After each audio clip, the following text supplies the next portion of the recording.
The following program is rated MA and may contain themes that may not be appropriate for all viewers. Viewer discretion is advised.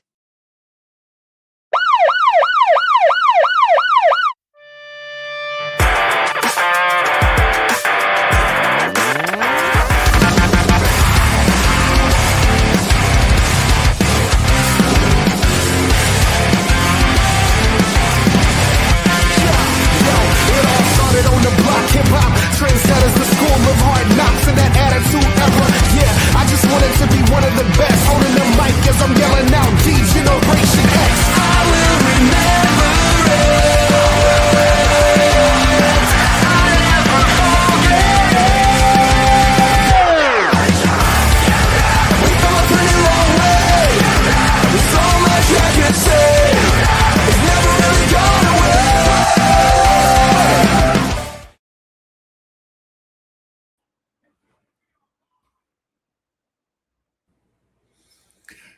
It is Monday night, and Raw is coming to us from Paris, France, but we are coming to you live across all of our social media platforms. It's Chris Best and OMD. We are doing the Raw Patrol. As I see, our Intercontinental title contenders are going to be walking into the building tonight. Rey Mysterio and Penta will be battling it out. Yes, and now we have Ruca, our women's Intercontinental champion, coming in, and she will be taking on Lyra Valkyria for a said belt as well this evening. And we are also going to get some Queen of the Ring tournament action as we're seeing Alexa Bliss walk into the building. Liv Morgan will be there, Chelsea Green, and Becky Lynch. Yes. Javon Evans in the men's Money in the Bank qualifier, taking on Seth Rollins, Ricky Saints, and Talla Tonga.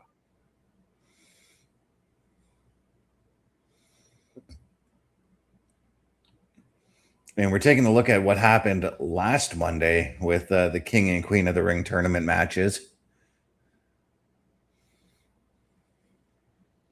Yes, we are. And this was something that, you know, in the men's, I really could have done without Oba winning it.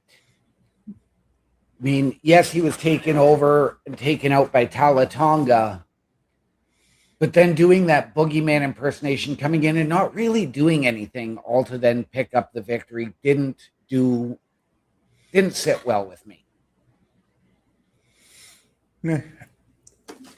I'm fine with it. I'm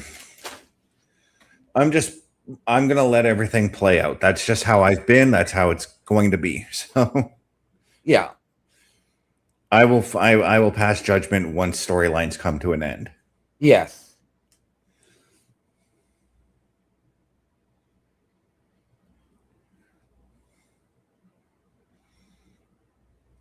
But the one woman that did win the Queen of the Ring there,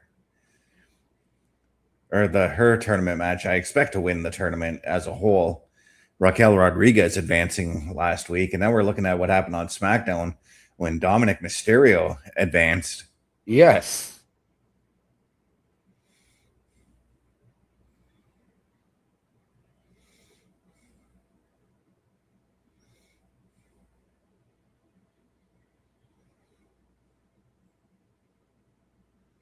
We know that Oba Femi is set to kick off the show tonight. Is he going to call out Brock Lesnar? But I'm going to say this. Does he get confronted in this by Talla Tonga, who attacked him last week and is in tonight's King of the Ring Fatal 4-Way? That's a possibility, but if I'm Talla Tonga, I'd be more focused on that Fatal 4-Way than Oba Femi right now. Yeah. And I have to wonder, is that the direction we go? Could we potentially end up with Talla Tonga versus Oba Femi in the King of the Ring final?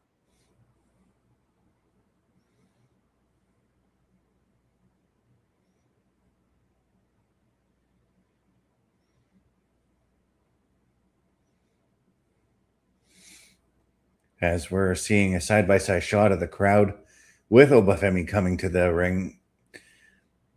I don't know if I'm a fan of these side-by-side shots like this. I don't mind it because I like how it is showing the crowd interaction. And I said this last night on the locker room breakdown, is that North American crowds, we need to really step it up. Yes, we get the WWE 2 to 3 times a year, but the European crowds get them once a year, and in some cases, once every couple of years or a lot longer. And their crowds are always a lot more loud and vibrant. Yeah, I guess I'm saying, though, that I don't mind like the cuts back and forth between the crowd and the wrestler.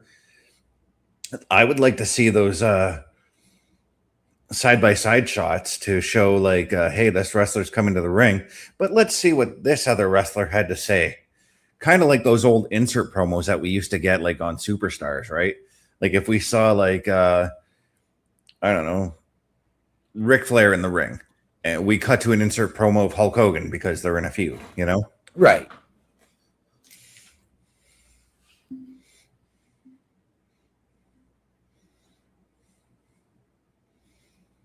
But who or what is Oba looking at? I don't know. I'm looking at Armando Estrada in the crowd there. Yep. Or a guy who's dressed like Armando Estrada.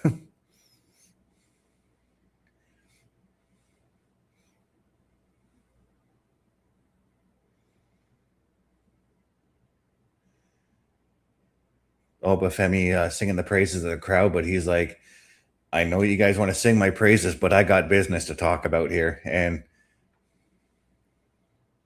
he's just letting the crowd play up to him. You know, we talk about the people milking the crowd reaction and why it takes so long. Well, this is why. And this is why North American audiences really need to step it up.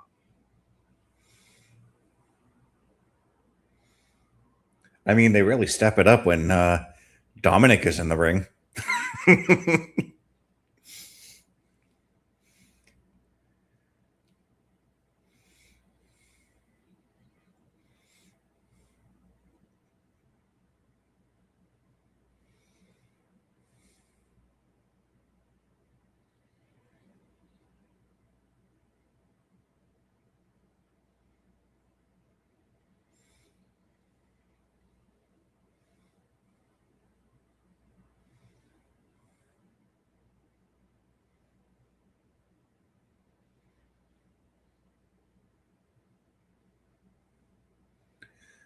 Obafemi saying he's got a spoiler for the crowd tonight and that he's going to run through everyone in the King of the Ring tournament.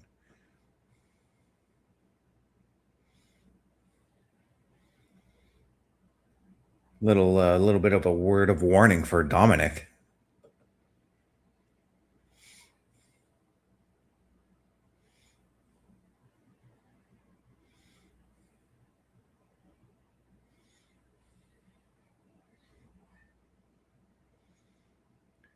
He does make the call out to Paul Heyman as well to start the promo, and then says, yes, this is not a prediction. This is a spoiler.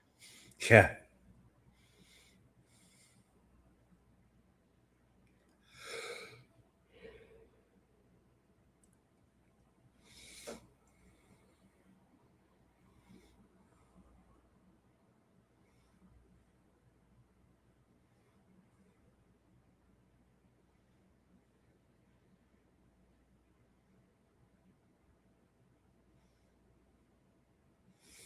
He's been known for collecting trophies, but that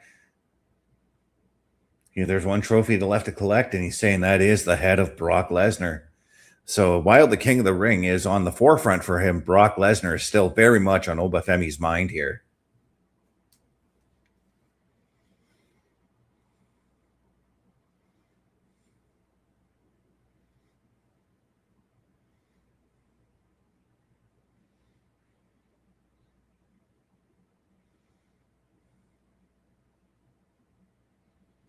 Obafemi saying, I've seen a big bad witch from Brock Lesnar. He came back, got his win over me, and disappeared again. I'm not seeing a big bad beast. Well, here comes Dominic right now. I don't know, man, if you want to cross paths with Oba right now there, Dom. This is not who I anticipated coming out, but this, and he's coming out alone, so this could be very, very interesting. See, this is the one thing I will say about the King and Queen of the Ring tournament. I'm liking that they're building stories for the matches in the tournament.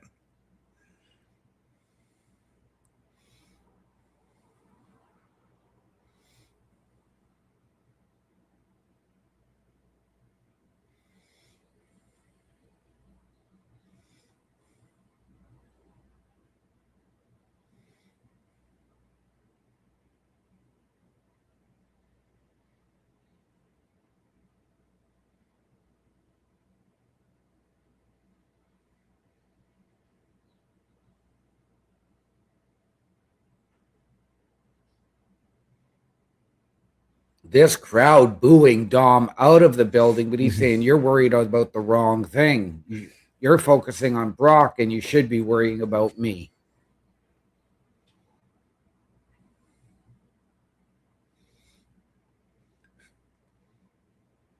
I just find it interesting. Dom's calling him Oba a rookie, and that is kind of true compared to how long Oba has been around versus how long Dom has been around. I can count on one hand how long Oba's been around, but I need 4 hands to count how long Dom's been around the WWE.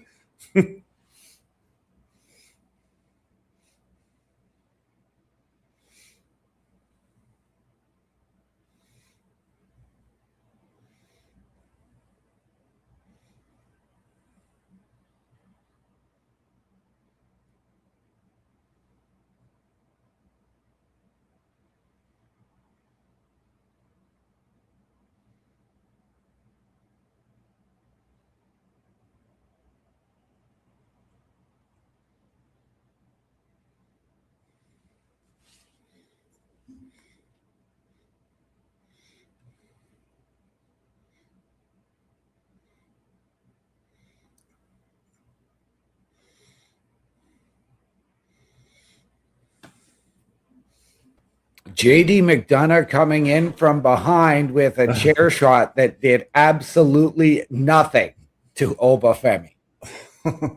Did you see the look on JD's face when he's like, oh, crap? Yep. But this is the thing that Oba does have to worry about in that match with Dom is the numbers game. We've talked time and time again about this. Every time you get into the ring with the Judgment Day, it's the numbers game you have to worry about. Sure, there's only Dom and JD as far as the males go, but at the same time, as we saw on Friday, there's Liv Morgan, Raquel Rodriguez, Roxanne Perez that you got to worry about as well. Absolutely. And, we did see Dom hit the 619, but we also saw JD have to pull Dom out after taking that toss. Well, yeah, because he done poked the bear.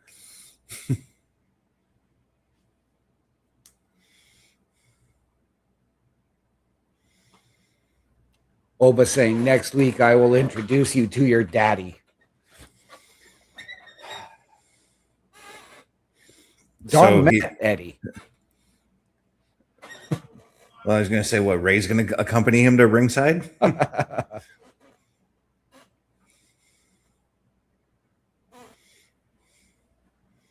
But Dom just done poked the bear. And right now, Obafemi's already ticked off because of Brock Lesnar beating him. Yep. Doing what he just did now, I think that was a big mistake.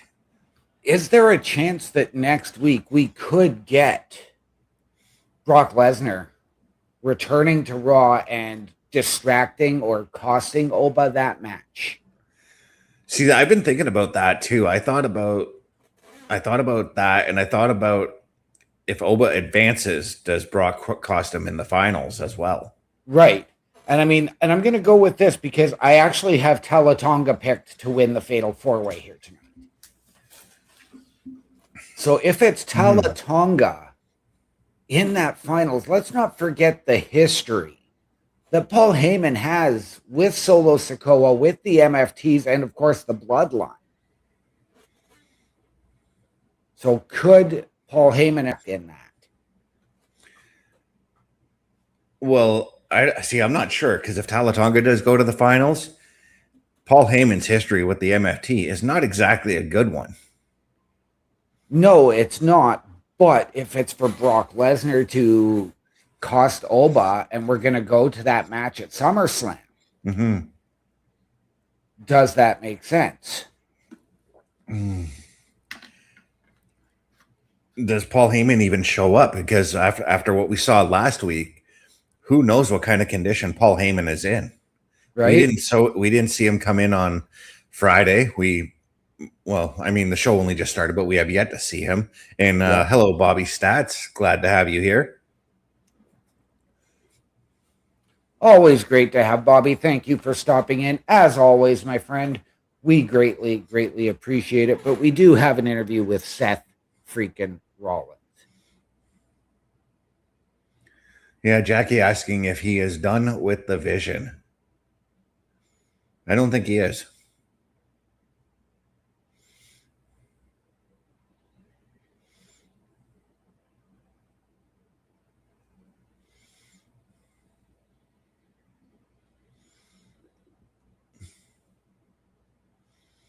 And that's true. Seth Rollins saying the last time he was in Paris, he was the world heavyweight champion.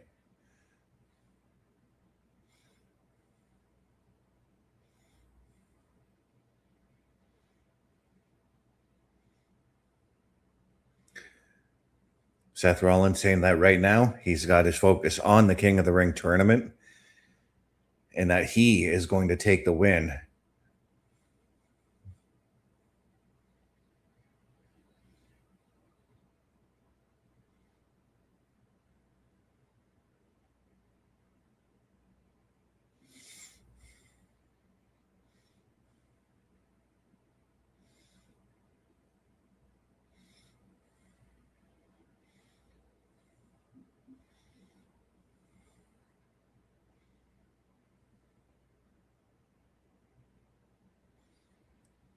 Poking the bear with Roman Reigns now, saying that used to call Roman a brother, all that sort of thing. Of course, referencing the Shield, but saying that he cannot win championships on his own.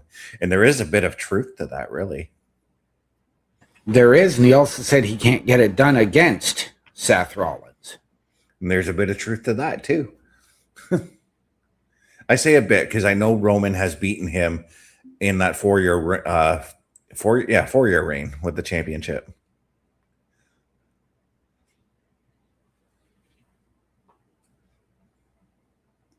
But now we get ready for our Queen of the Ring match as Alexa Bliss is making her way out. And I am pleading because this is a match that I really think Alexa needs. And I think that we need to get 5 Feet of Fury, and we need to get the goddess Alexa Bliss back. Yeah, I'd like to see Chelsea take the win too, because for one thing, I know Becky is not done with the Soul Ruca stuff. She's been on social media whining about losing the Intercontinental title, as she has done when she lost the IC title to Lyra. Or wait, it was Lyra. She did lose the belt too, right? Yeah, okay. Liv, I mean, she's the world heavyweight champion, and I know that she's trying to make it Judgment Day strong as far as the Queen of the Ring goes. Right. I don't see her advancing unless it does become a Liv Raquel finale. Right. But I want to see Chelsea because I'm a fan of those underdog wins. Oh, well. Absolutely. And I am 100% with you. But that's where I'm at with Alexa Bliss as well. Since her return a year and a half ago, things just haven't gone very well for her. And I mean, yes, she was a women's tag team champion, but that hasn't really been panning out for her either lately.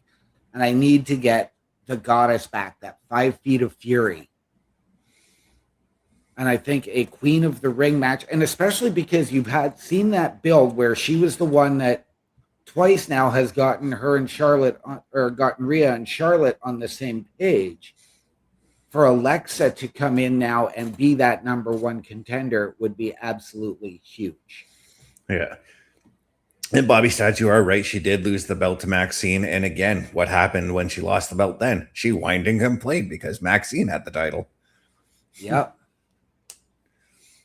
And speaking of the whiner, Becky Lynch coming to the ring. Yes, she is.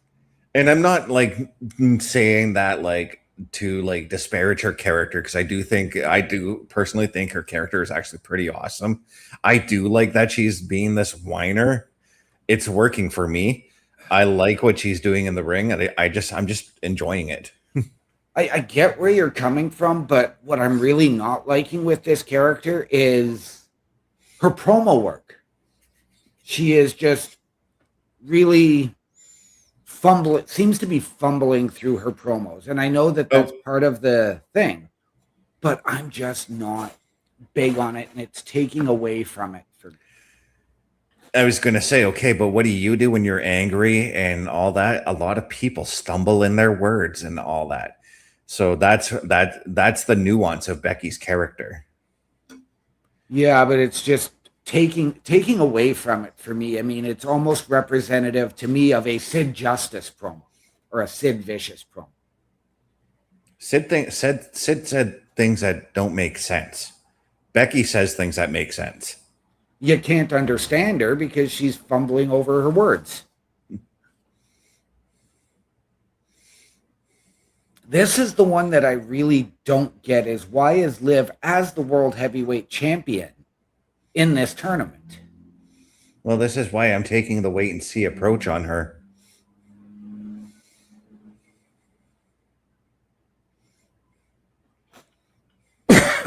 It'd be like, and we've seen this time and time again, where a world champion has entered the Royal Rumble. Yeah. We've seen that. Yes, we have. And I'm not talking about before they introduced the WrestleMania rule for the Royal Rumble. Oh, I know. Because, Hulk Hogan in 1990, he was the world champion when he won that year. I was going to say 91, he won that year, but no, Ultimate Warrior was the champion going into that Rumble, and Sergeant Slaughter was the champion coming out of that Rumble. Yes, we had Brock Lesnar enter the Royal Rumble in 2020 as the champion. Yep. That was the one that Edge won, correct? That was Drew. Oh, okay. Oh, yeah, Edge won the following year, 2021. Yeah. Thank you, Bobby, for that like. And everybody, do as Bobby says. Hit that like button. And enable all notifications and subscribe.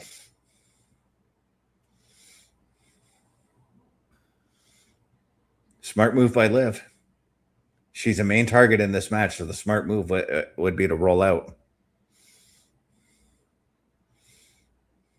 And Chelsea and Alexa seemingly working together. Nope. Chelsea's trying to partner up with people, but nobody's having it. Yep.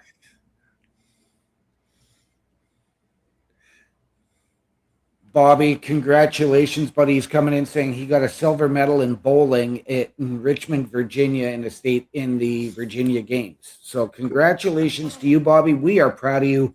Keep it up.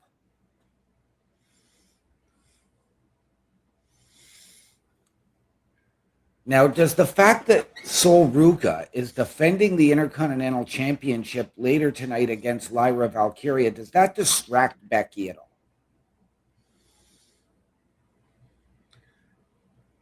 See that's the curious thing too, because in that situation, not only do you have Becky lurking in the corner for that title, but you also have this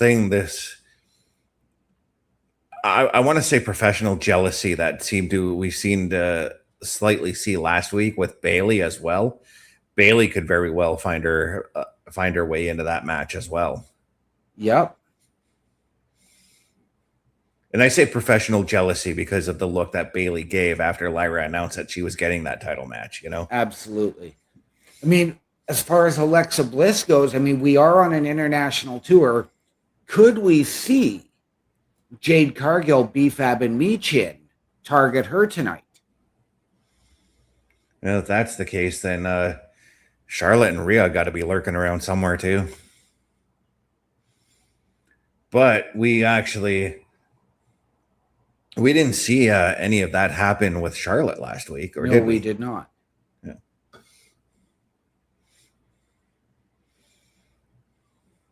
But what we are seeing right now is we are seeing a bit of a tag team effort, I guess you can say, between Chelsea and Alexa. Yes, they seem to be working together as Becky and Liv are crawling to their respective ropes.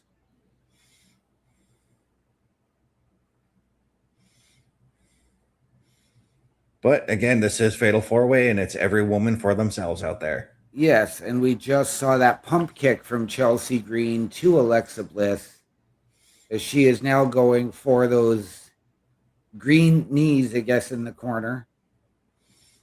But now Liv and Becky seemingly taking over.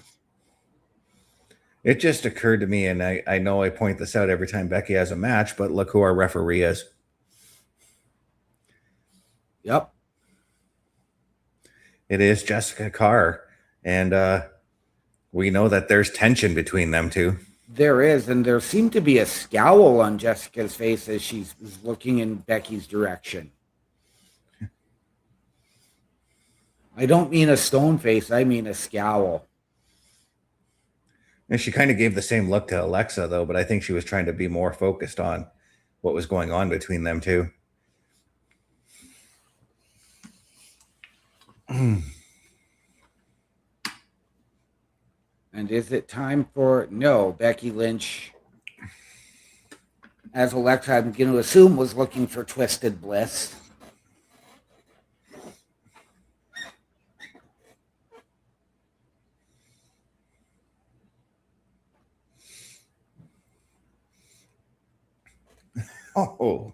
Oh, Chelsea.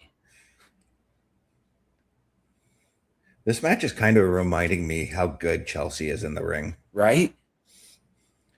I'm almost getting those Money in the Bank vibes of her and Tiffany Stratton.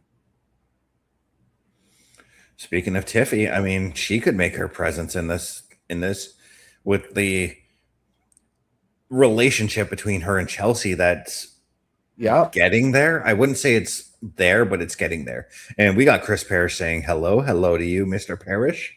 Parrish, good to see you, brother.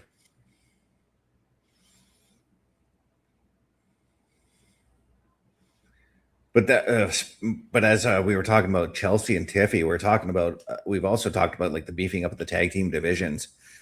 I think while I'm not sure if Chelsea wins this match, but if we get that U.S. title, the women's U.S. title off Tiffy, I think we've got ourselves a women's tag team in Chelsea and Tiffy. I think so too, but I want to see Tiffy have a bit of a prolonged run with that U.S. title because it seems to have lost a little bit of its luster.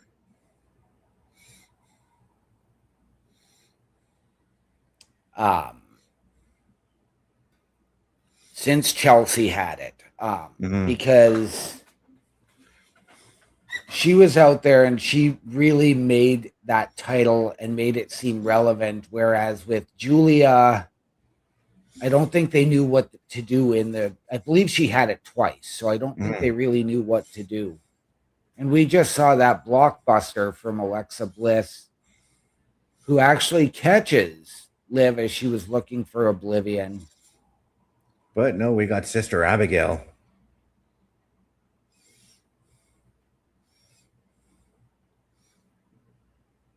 And Becky into the manhandle slam. And the unpretty her. This is the typical trading off the finishers. What's Liv's finisher? I can't remember. Oblivion. Oh yeah. Oh. Okay. Okay. Liv stealing the win. That was heartbreaking for Chelsea because she was seconds away from pinning a first ballot Hall of Famer in Becky Lynch, but another first ballot Hall of Famer beat her. Yes. So now I'm very curious about where we're going with this one. And I know that if we're looking at it as now potentially becoming Liv versus Raquel in the final. Well, we'll have to see like who Liv takes on next week. If it is going to be Raquel, I'm not sure which bracket they're in. No, Liv is on the SmackDown bracket. Raquel is taking on Io Sky. Oh, okay. Right, I completely forgot about that.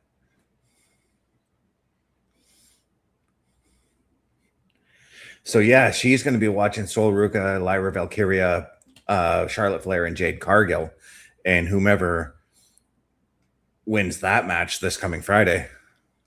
Yes. But if we're going to go to that match of Liv and Raquel in the final, and again, this is just pure speculation.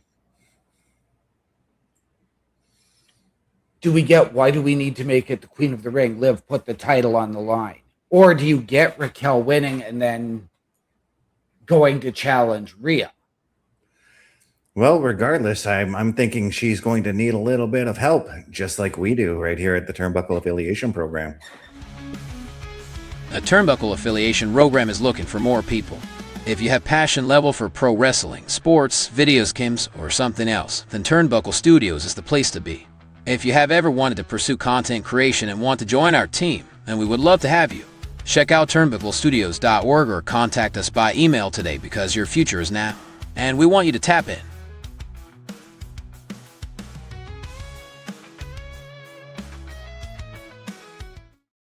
Ladies and gentlemen, turnbucklestudios.org is your home for the Turnbuckle Affiliation Program. If you have ever wanted your break in podcasting, content creation, or to help us behind the scenes, hit the join button.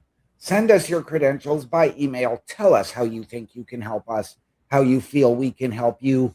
We will sit down as a collective and find the right fit. All of that and so much more at turnbucklestudios.org. Now, nice. I did have one more question as far as the potential Liv Raquel speculation goes. We've been seeing the dissension, I guess, between Liv and Roxanne Perez.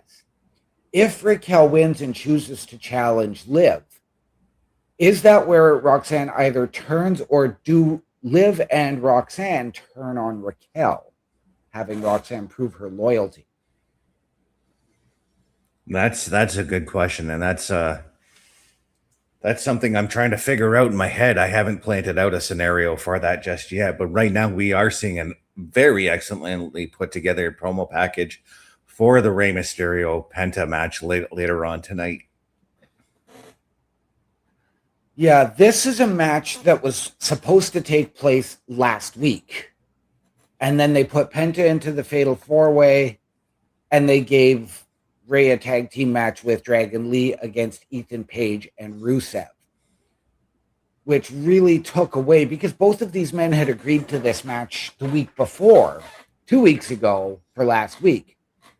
So I don't get why it had to get pushed back. But is this going to be our main event of the night? Well, with this promo package, I kind of get the feeling that it could be. And I'm okay with that. I'm okay with Penta being in a main event spot. Yeah. Oh, we got Chad Gable. Chad Gable on his apology tour.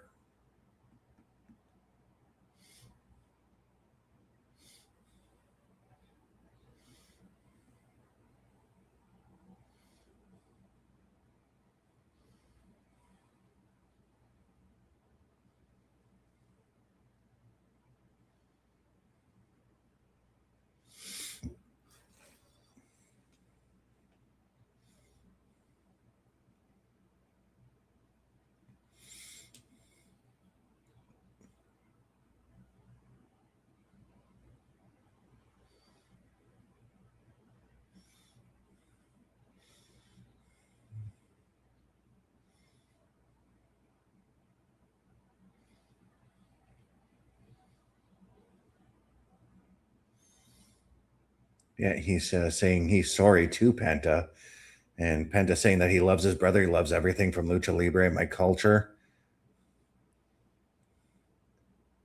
He's saying it's not easy to say you're wrong, and he respects that. But he says if you want to do right by Lucha Libre, you know who you need to talk to. That is intriguing. Yes. And I got to wonder if that person he's got to talk to is the AAA general manager himself, Rey Mysterio. Right? So maybe later on we see a segment where Rey is getting ready for the match and we see Chad Gable come in and talk to him. Right. And we were surprised. We had made the assumption, the presumption that Chad was moved to SmackDown. I didn't make that assumption. I knew he was going to be on this apology tour.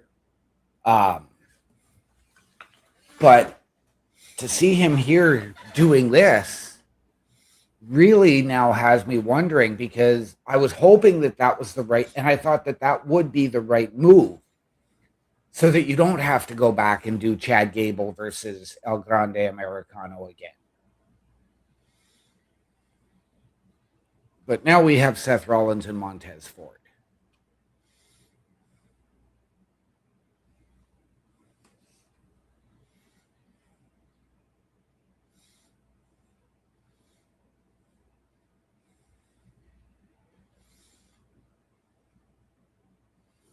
And the Usos alongside Jacob Fatu.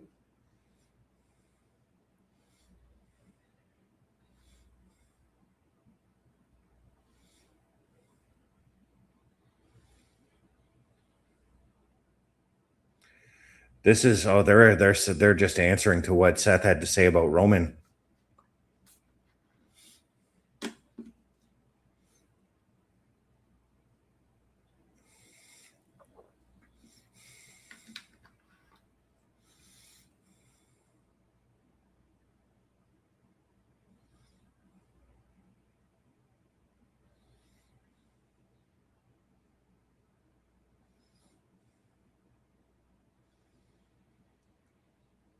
Yeah, to put things into perspective too, that I don't think Seth had mentioned, but it was 2 years ago, WrestleMania 40, where Seth Rollins assisted Cody Rhodes in ending the 4-year streak of Roman Reigns.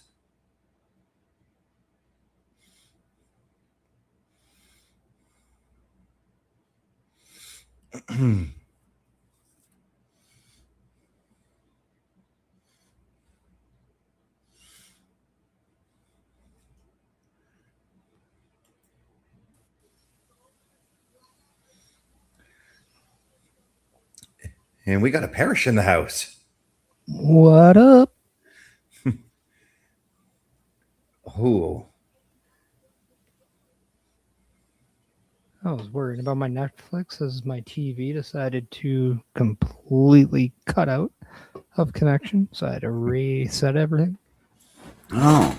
That was fun. After Jay tells Jacob to get this fool, Jacob gets in his face and walks away.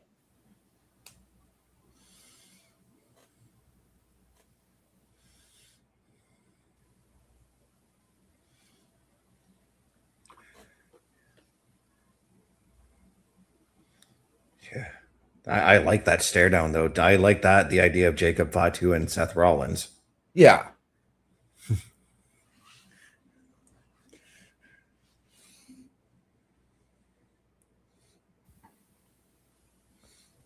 But the fact that Jacob isn't doing the dirty work, that has to say something. Right. Well, and if you look back at last week's acknowledgement ceremony, he stood behind Jimmy. It wasn't the four of them standing side by side. Well, and he also got in Jey Uso's face as saying, I didn't lose to you, I lost to him. Yep. Yeah, he also said to Jay that I will not acknowledge you, but I will acknowledge my tribal chief, referring to Roman Reigns. Yeah, he was very specific on where he feels he's standing, because it only feels like he's willing to say, hey, I'm okay being behind this guy because he beat me. Yeah. Beat me and then we'll talk. kind of a deal. Yeah. He was basically saying, like, I'm not going to take commands from you guys, but I'll take commands from Roman. Yeah.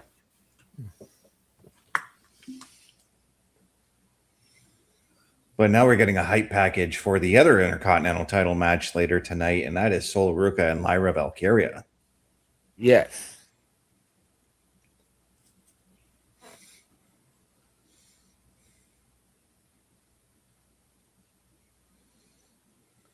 And all I can ask, just keep this one clean, one-on-one, no shenanigans. Mm-hmm. Like, you got Penta and you got Rey. You have this. We just need competitive fire. Yeah. We don't need shenanigans on everything. Would you even say that for after the match as well? Yeah, like sometimes, why do you need to cluster everything? Yeah. Mm-hmm. Like sometimes, like a good moment should be pure, and especially with Rey and Penta. Yeah. Like, I was there when they started the Rumble in Indy. Yeah. Right. And I could tell you everyone wanted more than just a couple minutes they started with. And I don't think we've gotten them in a ring one-on-one since then. Right.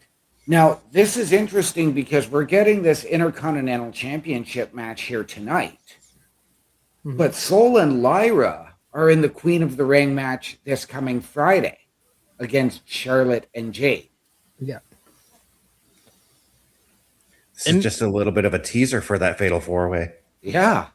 Well, and it's a good way to kind of ramp up that emotional level going in, because both them like could get one over the other, and it could really lend that momentum into that, because you got to look at it too. Like Charlotte and Jade are in it. They don't like each other at all. No.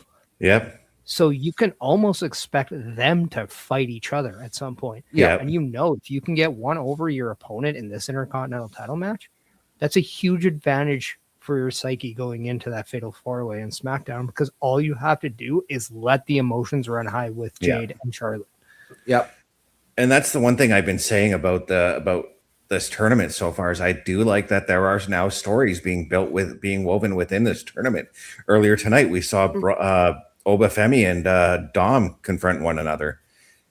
Now we're getting this. I love when they do these little things, because it just kind of like gives us little teasers for potential feuds coming out of the tournament as well. Well, it does, but it also gets you as the viewer like caring about the match too, instead of it just being a thrown away one-off. Yep. So, I mean, I think that's a good thing. It's bringing your emotional level up, and that's what they should always be doing with matches, no matter what the circumstances. If you don't do that, you have failed your audience. Yeah.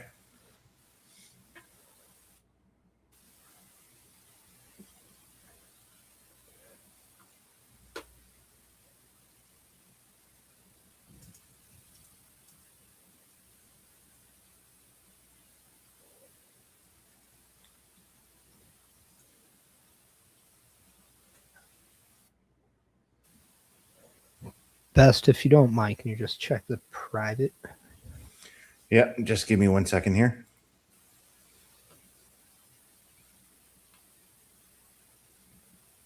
And you can let me know on air. It's fine. Oh, I'm right now I'm at the start of the match here. I've got Sol Ruca with a side headlock on Lyra. Timestamp is 56:05. So I waited a little bit for you. Yeah. Cool. Bobby, thank you so much. We always appreciate those kind words. So I have to wonder, is this potentially, I know we're all anticipating Raquel to win it all, but could this potentially be Lyra's year to win? I want Lyra to get an opportunity. And I really think like she is one to watch, because if she gets through in that 4-Way, look at her track record in tournaments. Yep. She made it to the Queen of the Ring finals before. Yep. She lost to, I believe that was Nia Jax that year. Yes. Yeah. And she won the inaugural Women's Intercontinental Championship tournament. it looks like that tournament style favors her, and I would be scared if I was in the ring with her based on that, because sometimes when you're in the wheelhouse of somebody else, that is that psyche that gets you. Absolutely. And I know I've been on record saying that I believe by the end of this year, Lyra will be a women's world champion. Yeah, and unless they go with her soon, I'm really at the hope that her and Bailey become tag team champions by SummerSlam. Yeah. Okay. They've put a lot of.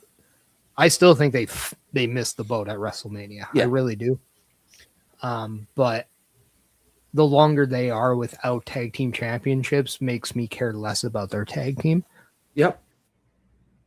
And it's unfortunate because I think both women are absolute pillars in the divisions. Bailey, I think, is one of the most underappreciated women in all of wrestling, whereas I think Lyra is probably one of the biggest untapped potentials in wrestling.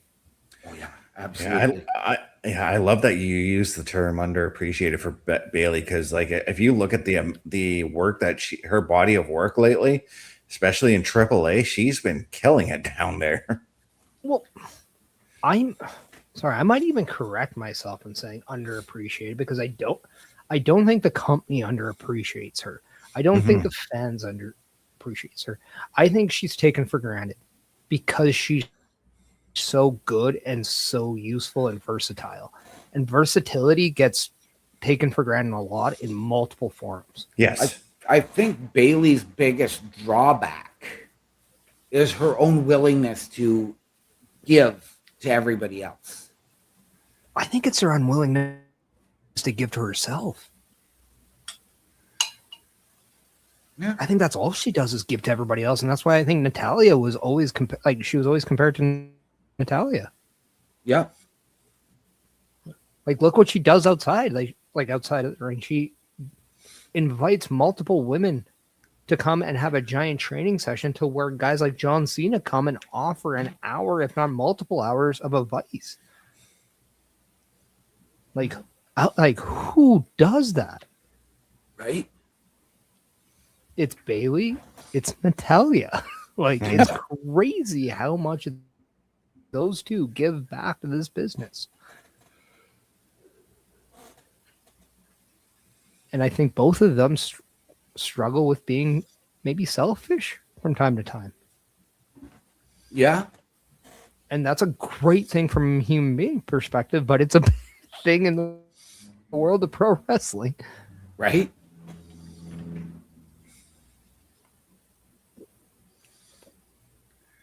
But when it comes to opportunities compared to Bailey and Natty, Bailey seems to take more opportunities than Natty has.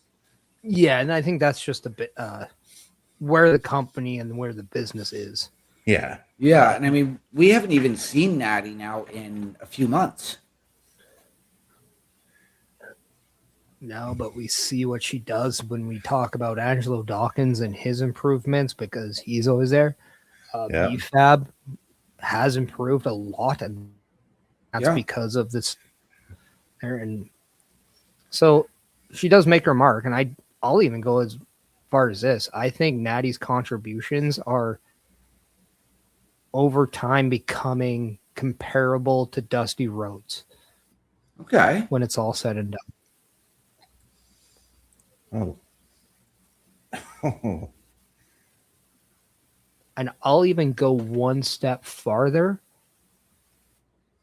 Because of what she does for everyone else, I will say Natty Neidhart, on the day she leaves the business, will be the most successful in pro wrestling of all hearts. Okay. Clip that, StreamYard. Yeah. Right now, Lyra's got Soul on the ropes a bit here.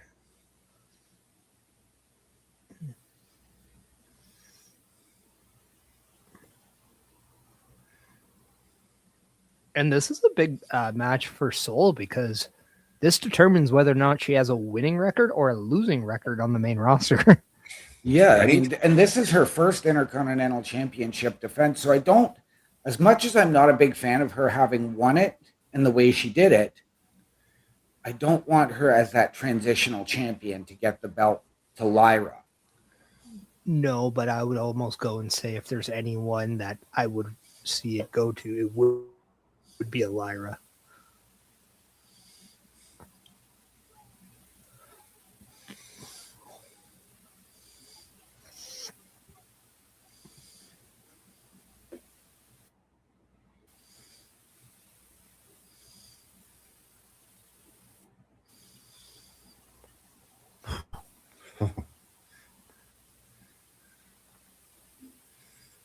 And so Ruca taking the win there. That was a great setup to the Soul Snatcher. It was. I like that finish. And Bobby coming in saying, I hope soon we see Ivy Nile involved in the Women's Intercontinental Championship picture again.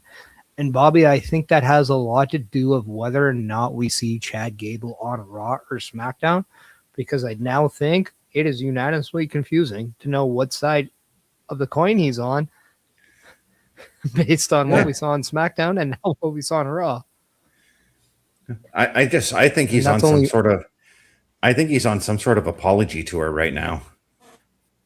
Yeah, and that's kind of where my mind is of thought that he went and asked for permission from Nick Aldis because he was not in gear then. He was in gear tonight. Yeah. And he went there out of respect to talk to some of the guys. I think that might be it because that goes with what he has been doing. Right. Well, Yeah, and no.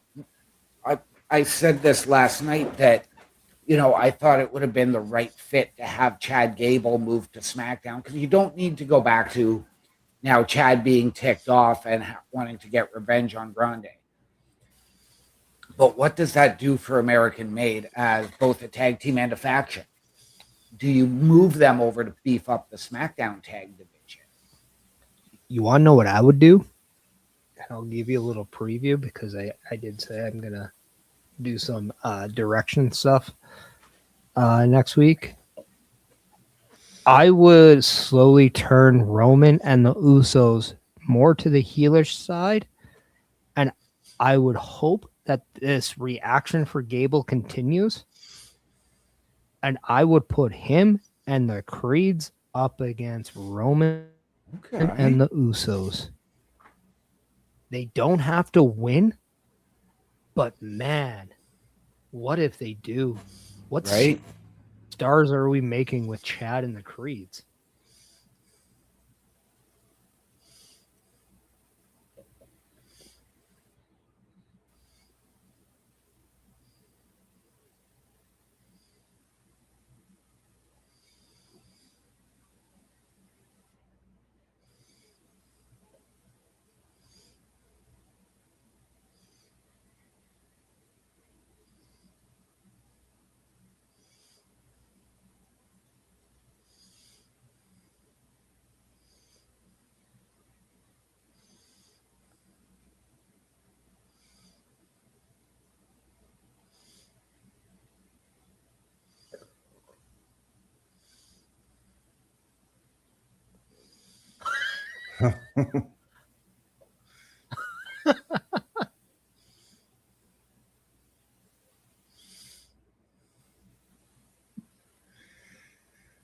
I mean, Jacob just confirmed everything that we said about him, that he's not going to follow what Jimmy and Jay tell him, but what Roman tells him. Right? Now, and he very may, if this leads us to a Jay versus Jacob feud, or at least acknowledgement thing, like imagine if that's an undercard match or like a mid-card match that we're getting at SummerSlam, Jacob versus Jay, and the loser also acknowledges them. Like, right? I mean, why not do another tribal combat match without the title? Right. And Jacob saying, you know what you need to worry about is LA Knight, who we saw as he is now heading to the ring, And he's going to be in action on Friday in a King of the Ring Fatal 4-Way against Jey Uso. Yeah. And I believe Royce Keys and Finn Balor are also in that match. Yes. And well, we here at the Turnbuckle affiliation program, we're in action every night. So check out all our programming. Turnbuckle Studios and the Turnbuckle Affiliation Program bring you the week of streams. All times are in Eastern Time. Monday night, we are on call as the Raw Patrol is on duty at 8 p.m. Tuesday brings you the flagship show, Turnbuckle Talk, at 8:05 p.m. Wednesday, we play games with the PlayStation Showcase at 8 p.m. Thursdays, let us power your dreams with the Xbox Showcase at 9 p.m. Friday, we invite you to come for a ride with the SmackDown Security Detail at 8 p.m. The weekend brings you Saturday Night Gaming at 8 p.m. On Sunday, be sure to catch the Chris Parrish podcast at 12:15 p.m. And later in the day, the Locker Room presents Wrestling Recap Delivers at 7 p.m. Always be aware that weekend shows can vary in times, as the PLE Patrol and other watch party streams are always a must-see. Be part of the shows and join the chat every day and watch all of the latest episodes on turnbucklestudios.org/shows. And please do not forget to drop a like, follow, and to subscribe to all of our channels, and when the time is right, all you have to do is tap in. Once again, ladies and gentlemen, turnbucklestudios.org is your home for the Turnbuckle Affiliation Program. And there you have it. That is all of our weekly programming. There is something for you each and every night of the week. And we want you to meet the team behind those shows by clicking on the host section. Chris Best, Chris Parrish, myself, Bubba Duke, Logan Thompson, and Carl Carafel. Click on our individual links to get our socials and watch our latest weekly live episodic broadcasts. You can see it on the ticker below, turnbucklestudios.org, or the banner above. Your home for the Turnbuckle Affiliation Program.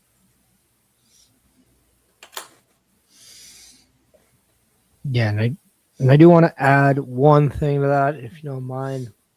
We're not where we are without everyone, but if we're not collectively liking, following, subscribing our channels, we do not grow. We cannot get better.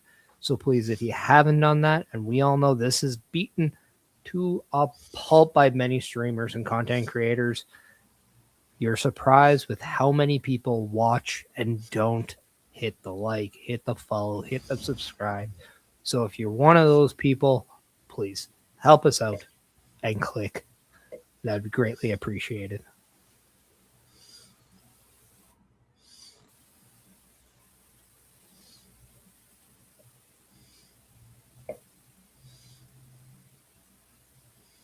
So an autograph board there for the fans to sign for the superstars outside in Paris.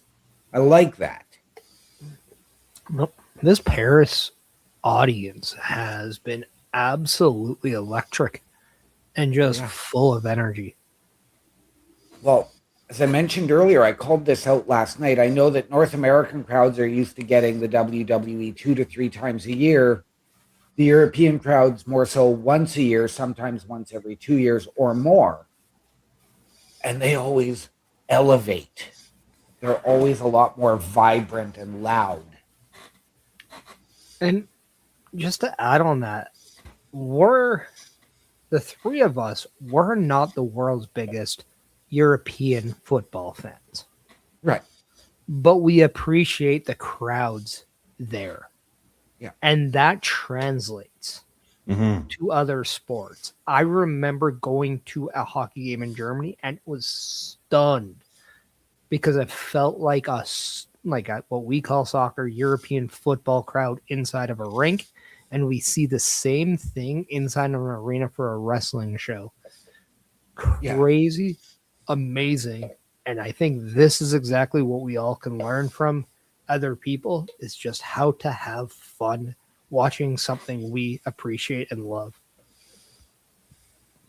This LA Knight is showing how amazing he is at catching.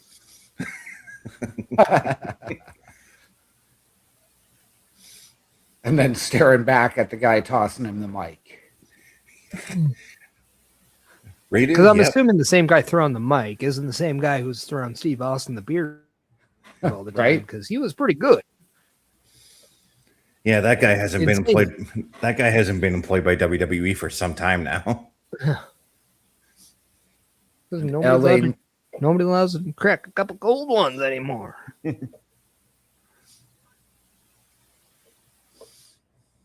and LA I'm waiting. Knight, much like Obafemi earlier and Roman Reigns with just about every crowd, milking this. You know what I like about this is the crowd is going insane for LA Knight, and on my closed captioning, it said energetic music playing, and I know LA Knight's theme song wasn't playing. That's how good the crowd is getting if it's confusing the closed captioning.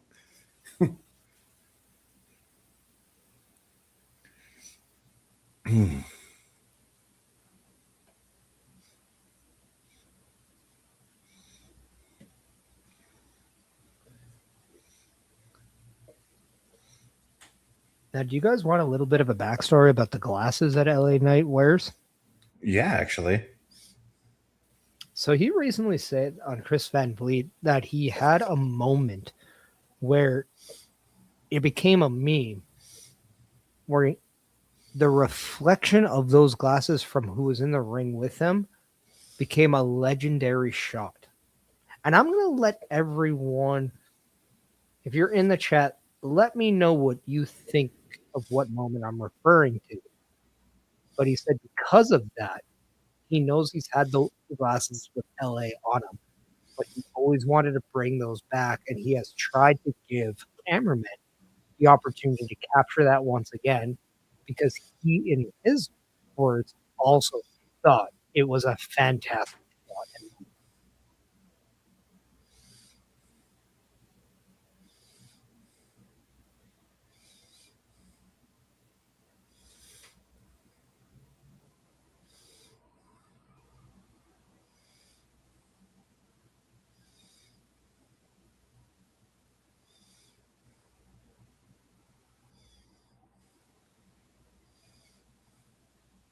Because LA Knight was talking about the family, the Samoan family, once again, Yeah. and has specifically said Jey Uso and Roman Reigns. One man he is facing this Friday at SmackDown in a King of the Ring quarterfinal match, and the winner happens to face a potential Roman Reigns at SummerSlam if they choose. If you win that tournament, so LA Knight, no shortage of a history with the bloodline.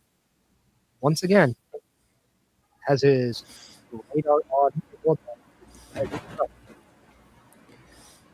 You fell down a sewer grate because we lost like half your audio and you came out sounding like Charlie Brown's teacher. Cool. That's what a private chat's for, dude. Use it. Yeah.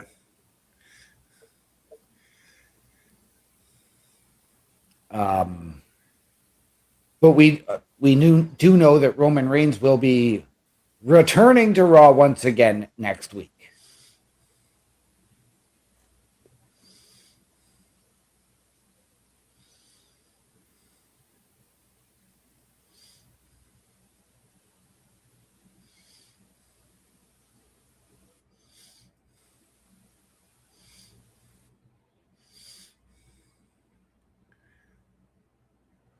But geez, LA Knight is fired up in this promo.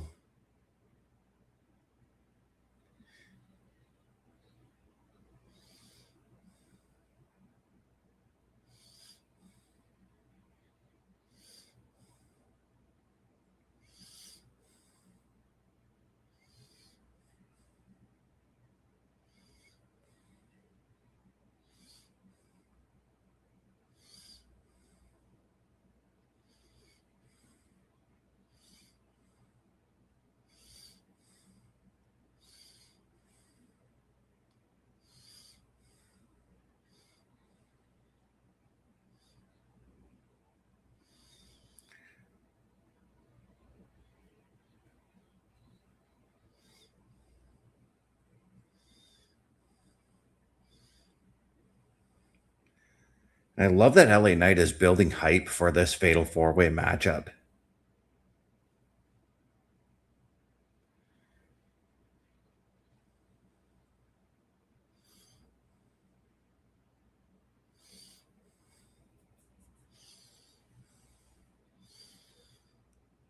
And here comes one of the other participants in that fatal four-way, in Jey Uso.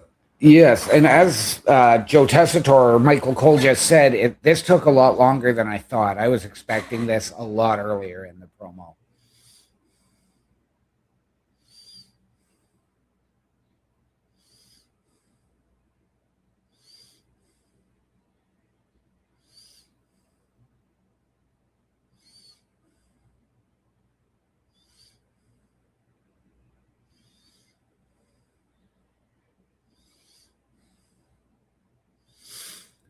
Are they trying to phase out the yeeting? Because Jey Uso, it's been a long time since Jey Uso's come out through the crowd and did the whole yeeting thing. Even though he's about to yeet right here, I believe. Somewhat. But yeah, they're trying to take it out. They've even stopped calling him the Yeet Man.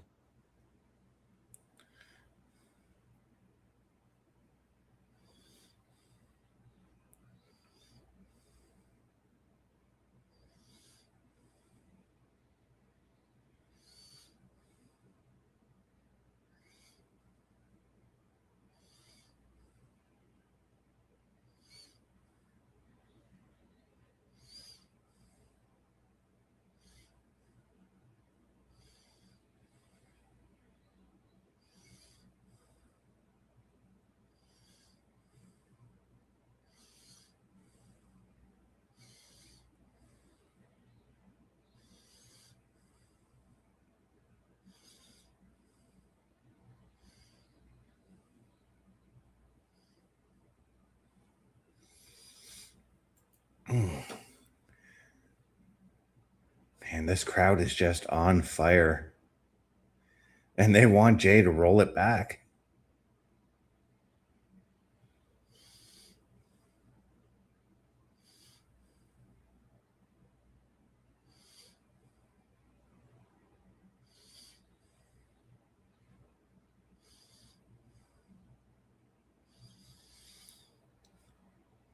Now that's got to be a sight to see, like being in the middle of that ring and just seeing 15, 20,000 people just yeeting along with you.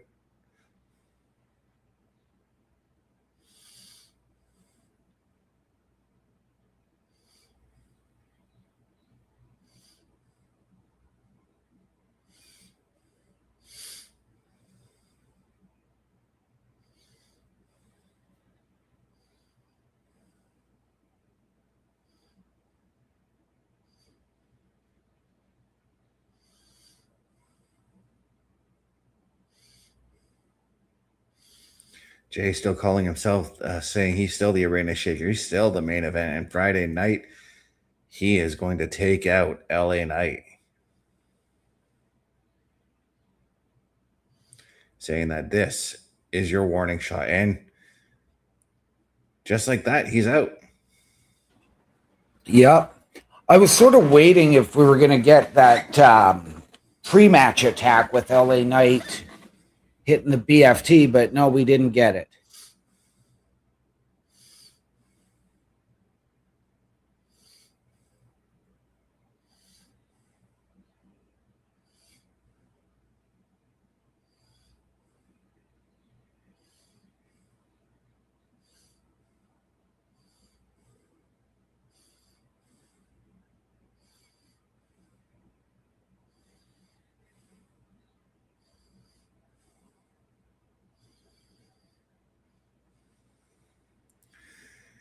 LA Knight saying that he respects that Jey Uso's passionate about his family, and that's how he should be, and that's how a good man should be.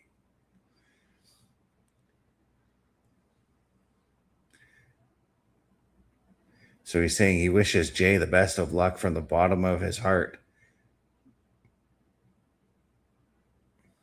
And from the bottom of his heart, bottom to the top, screw your family. And now it looks like we're going to get that face-to-face. Are we going to go to a one-on-one match? No, we're going to go to Jimmy separating these two.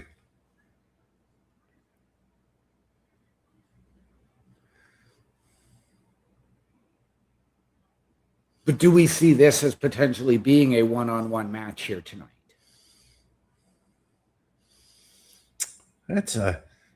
Strong possibility. Right now we got Chad Gable. Yeah, look, I'm going to Rey Mysterio and Dragon Lee now.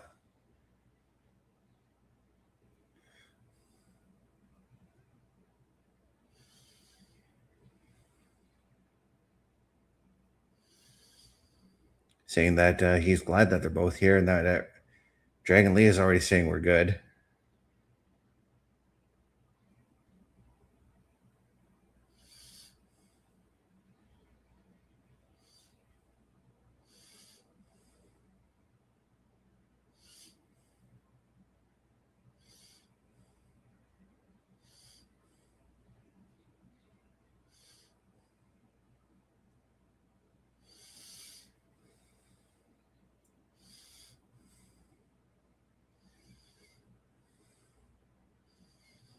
What if this is all I wonder, what if Chad Gable's leading everybody on?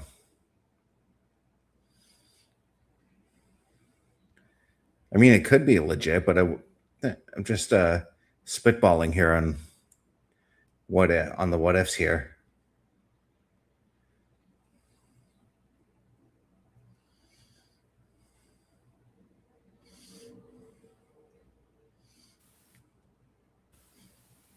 Then he'd be an even more hated person. Yeah.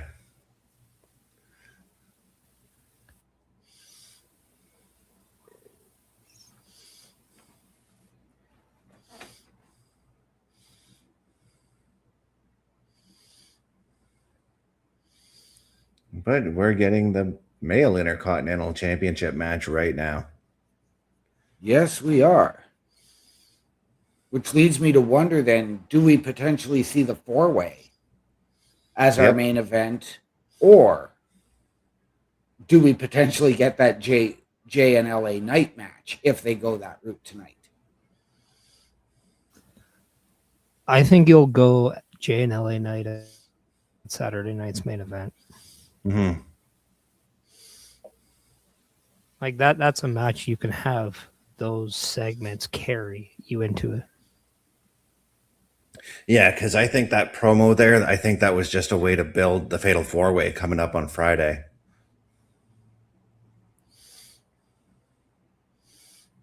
Well, and as you said earlier, you're getting those stories past these quarterfinal matches, and there's one right there. Yeah. And let's also throw in the history. Who defeated LA Knight for the United States title? It was Jacob Fatu. Yes, it was. So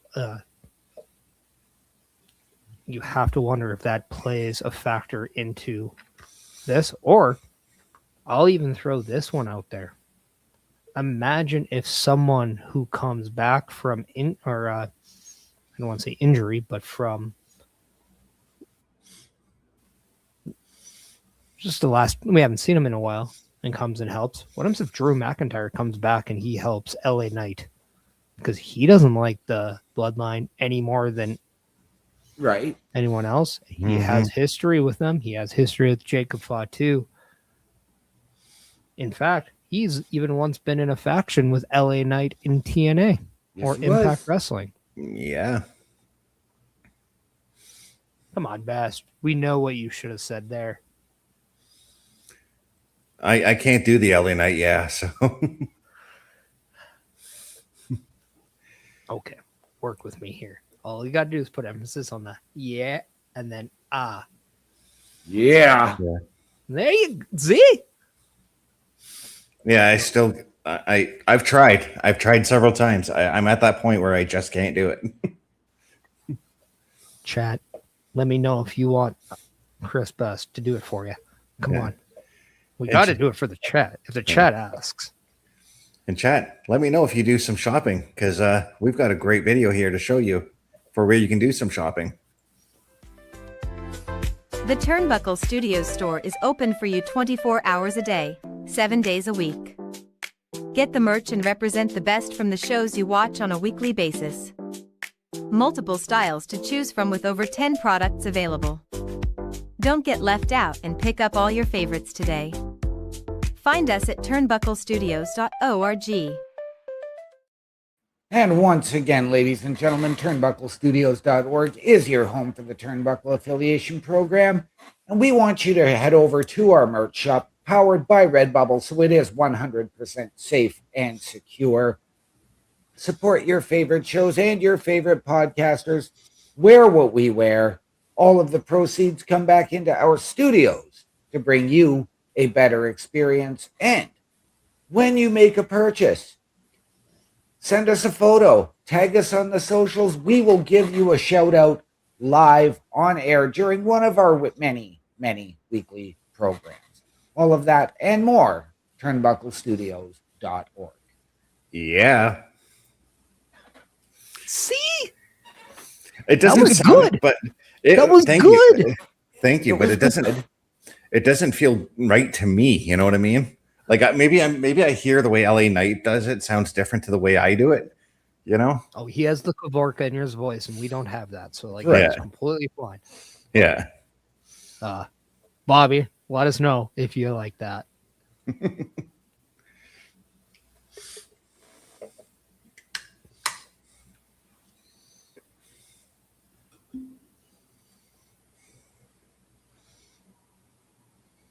But this is one match I am 100% looking forward to. This is a match we talked about when we knew Penta was coming to the WWE. Yes, it was. And as I mentioned earlier, like this was a match that was initially supposed to happen last week. And then it got changed for whatever reason. And really, for me, that's taken away from it. I know it's allowed for a little bit of extra build, but we haven't seen anything other than that hype package earlier tonight in terms of that extra build. Well, I mean, you had to get the King of the Ring quarterfinal matchup in there. Mm-hmm. So that's why. Yeah, and they could have done this match and gone with somebody else other than Penta in that King of the Ring match. Hey, I am with you. We could have seen Ethan Page. I am with you. That is, I had gripes of who's not in this tournament and who should have. Ethan Page, one of them. Right. And I mean, then they gave us Rey Mysterio and Dragon Lee versus Ethan Page and Rusev last week as well. Well, I mean, that tag match made sense given what has been going on. It did, but at the same time, when you decide to then, and I know the card's subject to change, but you're delaying a match that you had promised us, it's taken away from it for me just a little bit. But it's not like they completely took it away. We're getting it now. In fact, we're probably getting it in a crowd that's very appreciative of it, and that's going to add to this match, as good crowds do. And Bobby's saying Ethan Page will hold the Intercontinental Championship this year. I hope so. I do too. I can guarantee you he is watching this match right now. And I believe Rusev would be too. I would say Javon Evans, but he's got the Fatal 4-Way to worry about later tonight. Yeah.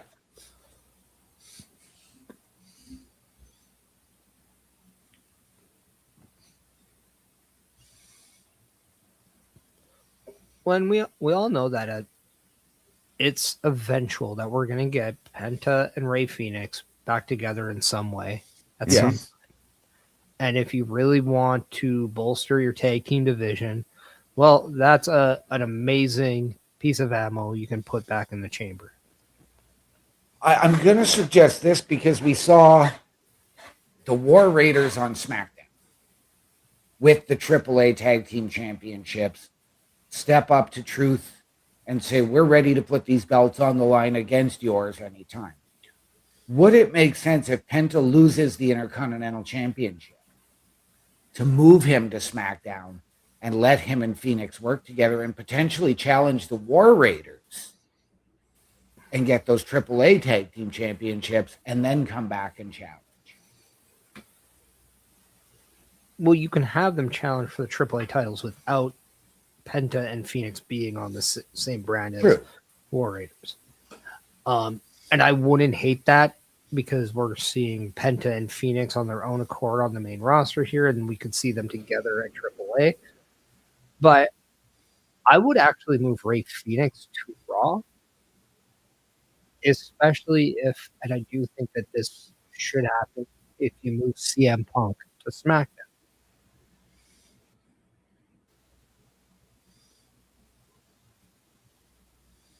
Because who wouldn't want to see Lucha Bros against the Usos or the Creeds?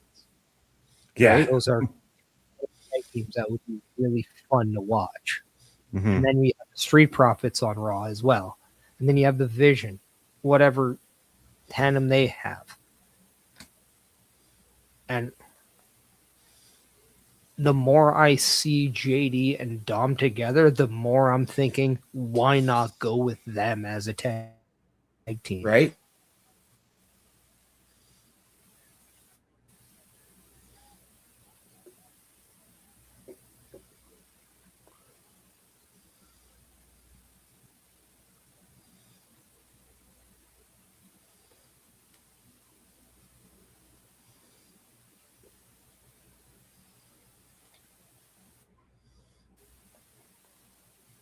And we're getting a fantastic match. Yes, we are. And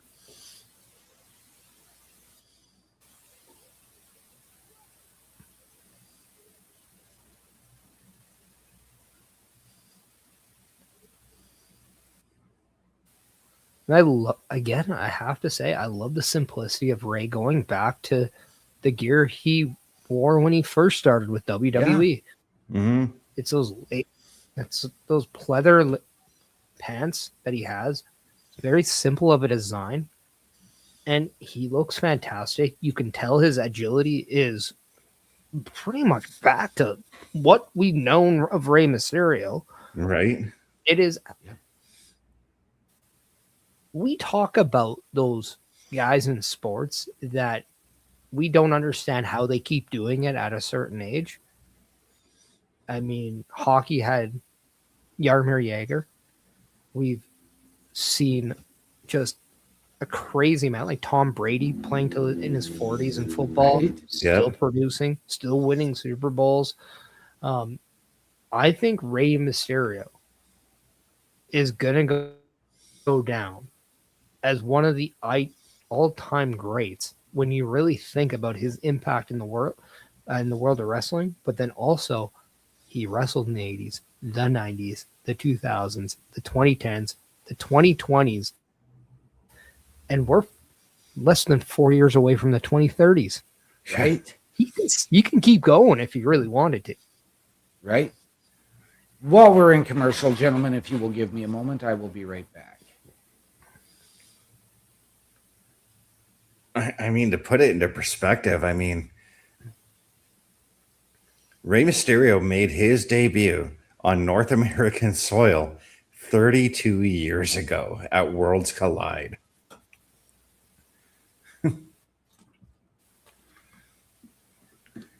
Yeah.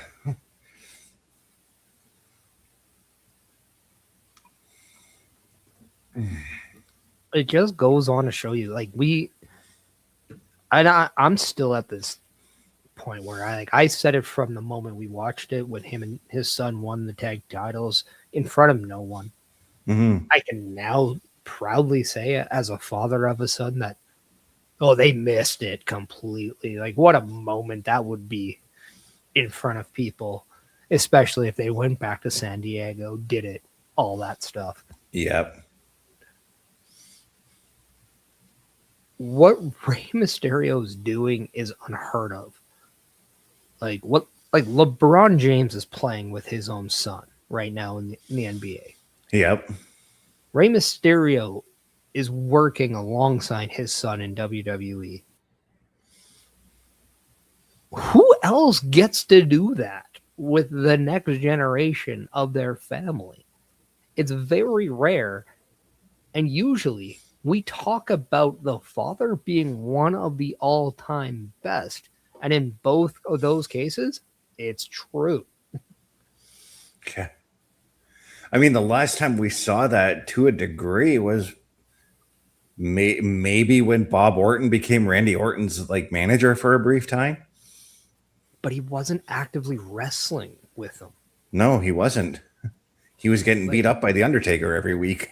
but he was used as a non-wrestling figure. Oh, yeah, my Lord. How was that move not his finisher?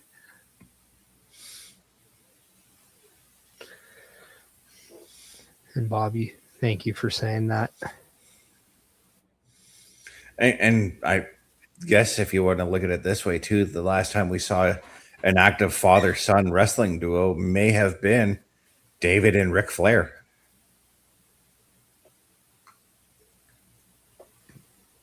Maybe. Yeah.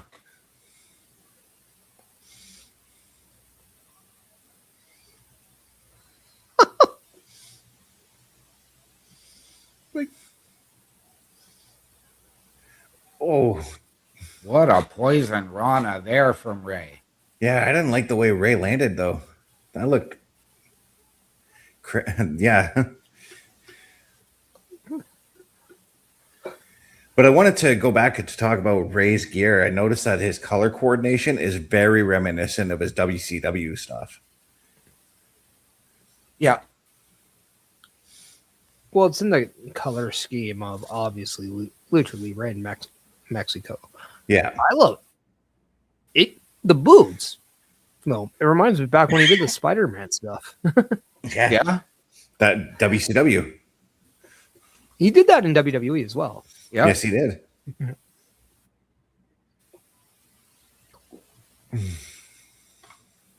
But also the blue, white, and red of France.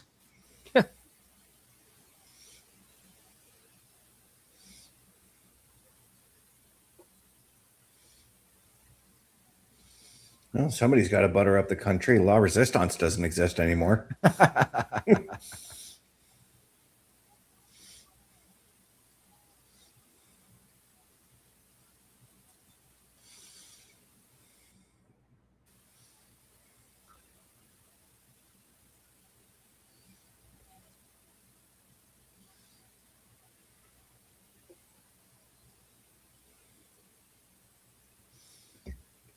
And the destroyer there from Penta.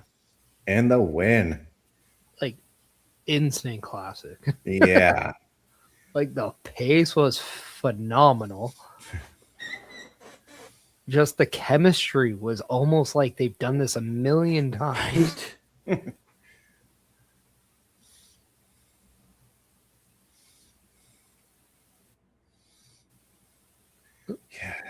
Like, what's crazy is Penta defeated Rey's son for the title he's defending against him. Yep. You're right. Like, think about that. It's crazy. And the sign of respect between these two men. Yes, Bobby saying Penta is killing it as champ. Yes, he is. And there's Ethan Page and Rusev. I couldn't tell that was Ethan Page for a second.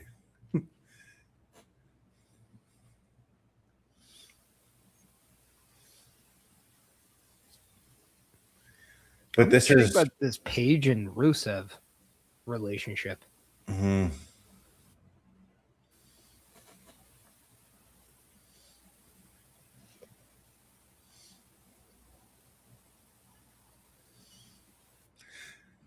Yeah, is Rusev basically going to be there to be the insurance to make the insurance to help Ethan get that Intercontinental title?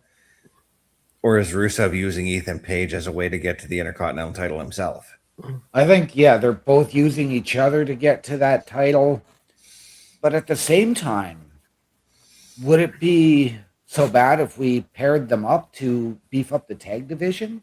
Yeah. It reminds me a lot of when Ethan and Ricky Saints in NXT were forming, but the difference is Rusev gives you that dominant factor that Ricky Saints doesn't give you. Yep. Yeah. And it really is an interesting pairing because it's two different styles coming together, and it really creates a good dynamic for a good tag team if it's gelling right.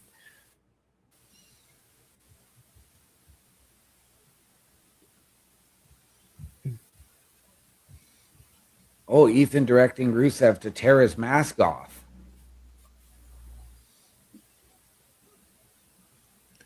Oh, and he's got Rey's mask. Penta going for the cover.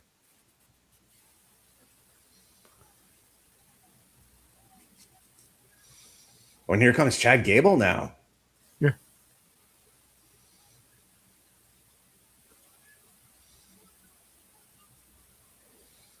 And he's putting actions to his words, and you have to appreciate that for Chad Gable.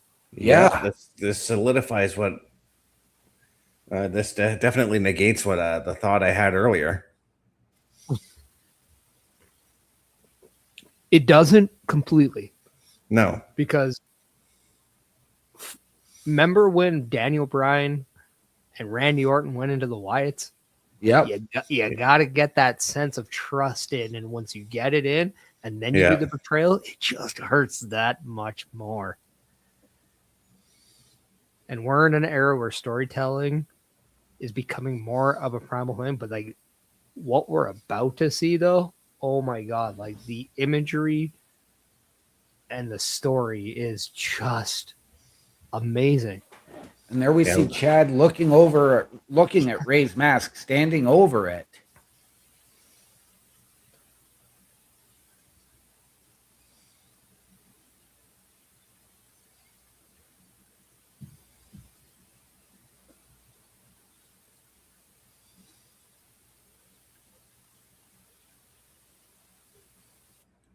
And handing it. Yeah. Building that trust, building that apology. Yeah. How do you like that is just beautiful. Yeah. Like it really is. So are we going to now see Chad Gable versus Ethan Page or Chad Gable versus Rusev next week? And the Luchadors giving their thumbs up, their appreciation to Chad Gable. Yeah.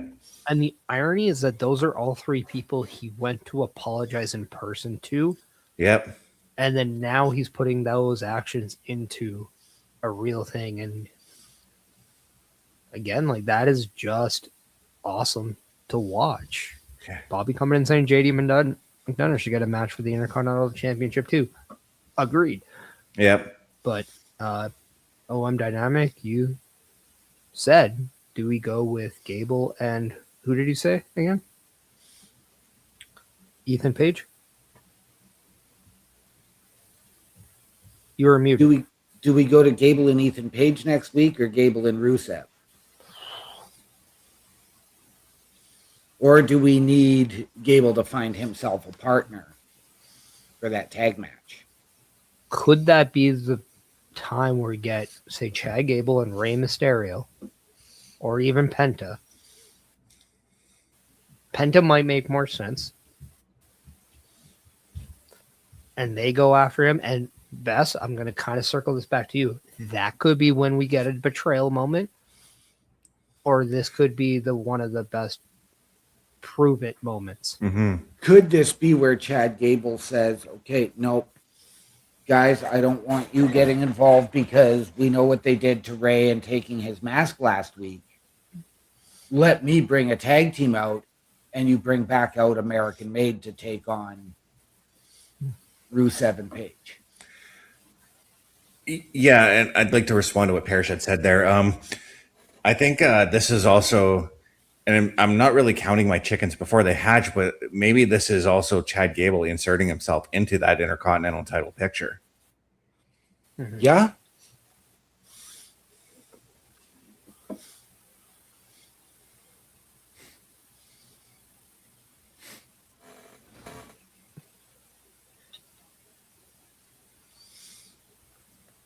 I also thought of this, and I want to kind of throw it your way. Do you remember who Chad Gable asked to get into the lucha libre atmosphere. No, I actually can't remember who that was. He'd gone to Dom. Exactly. He went to Dom Mysterio.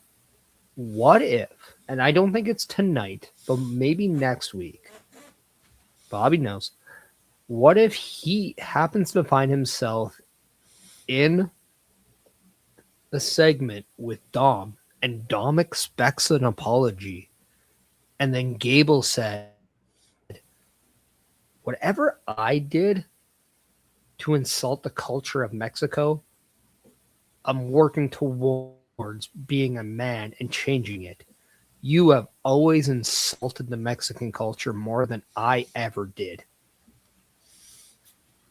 Like, you are an embarrassment as a AAA champion. And that goes into a match with Dom Mysterio. And here would be the ultimate 360 move. What if Chad Gable is the insurance policy to El Grande Americano in the AAA Mega Championship if JD McDonough gets involved? Okay. I was going to say, could we go to even potentially a Dom versus Chad for that AAA Mega Championship? Well, El Grande Americano has it first. Yeah. Yeah, he's got the next title shot. Could we go? And here's what I'm going to suggest. We've got a 2-night Triple Mania in September, which really isn't that far off. Could you have Dom defend that title both nights? One night in Vegas, one night in Monterey.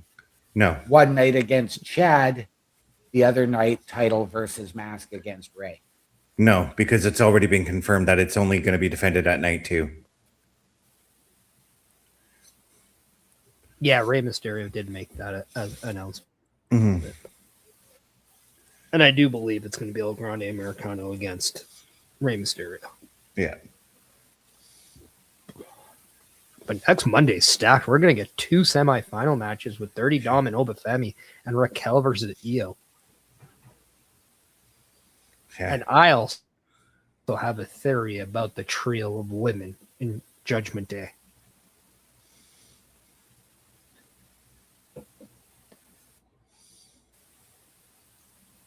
As we're getting Roxanne Perez and Liv Morgan on our screens.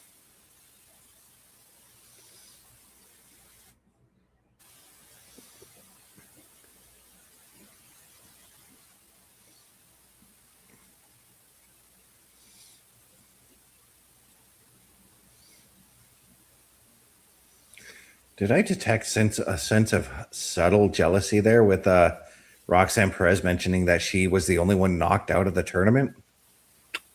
Would you be if you were her? Yeah.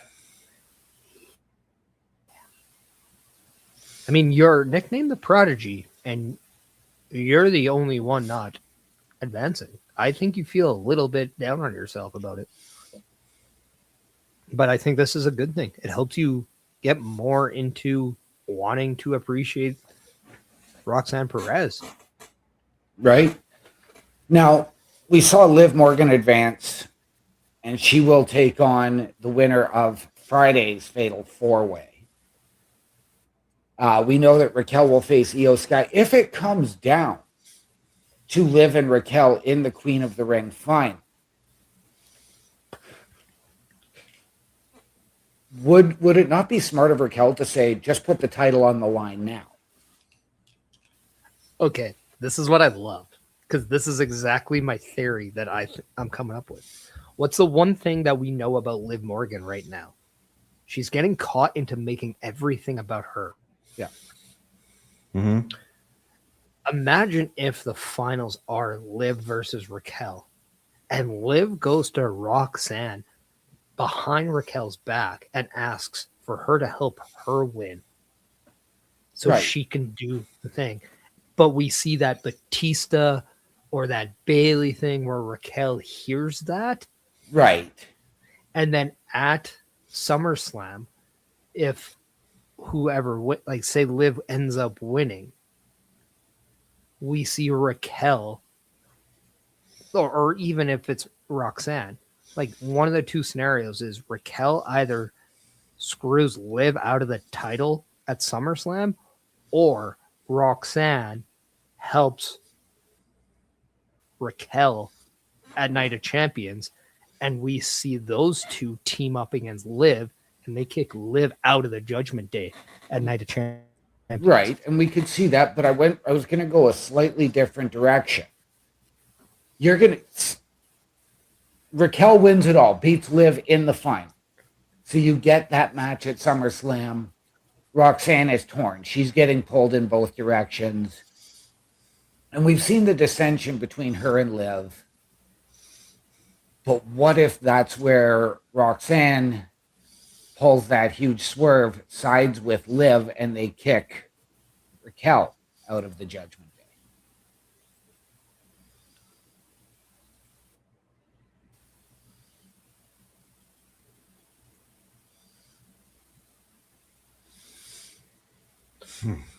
Because we're about to get the main event.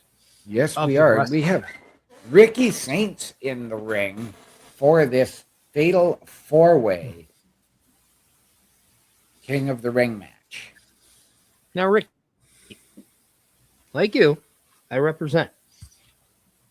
However, my beef with you is you got to wear more black and gold, man. You got to stay color coordinated. Yeah. A good-looking championship is black and gold. So you got to fit that. Javon Evans is coming out. Yes, Look he what is. he went. Now, I said this last night. I don't think Javon wins tonight because I think he did that when he got into the Elimination Chamber beating Dom and Gunther. I don't think Javon advances here tonight. I think that the Ricky Saints mellow, that's going to consume more of Ricky Saints. I don't think he's going. Which leads us to Seth and Talla Tonga. We haven't seen or heard from Austin Theory or Braun Breaker tonight. But I wonder, do we go to Talla Tonga versus Oba Femi in the King of the Ring finals? Talla was the last guy eliminated in the Andre the Giant Battle Royal, and we saw how that went last week. Sadly, I think Seth is probably going far, if not winning this. Okay. Because something tells me the plan is Seth versus Roman at SummerSlam. I don't want to see that being the way they get there. But I don't think that they're going to go with Talla or Javon or Ricky Saints in any way. So I think this is a way that you just go with Seth. And right. I look at this more as a, can you picture Talla, Ricky Saints, or even Javon Evans in a championship match at SummerSlam? No. And but if you go to Talla versus Oba. That's just me thinking. I know you have. I was going to say not a world title, but I got to say Javon Evans. I agree, he's not winning because I think he's going back to the Intercontinental title picture after this. No, I think that, again, like I said, we haven't seen or heard from any member of the Vision yet tonight. And does Braun Breaker appear and maybe take Seth out, as Seth is building momentum with no disqualifications in this? And then you can go to that monster versus monster, Talla Tonga versus Oba Femi at Mania. But we also know that the winner of Friday's match is going to take on the winner of this match. And Friday's match, Jay, LA Knight, Royce Keys, and Finn Balor. Now you're looking at potentially a Talla Tonga versus Royce Keys. And I'm going to put this out there. If Seth wins this match, there are no SmackDown guys in the quarterfinals unless Royce or now Finn win.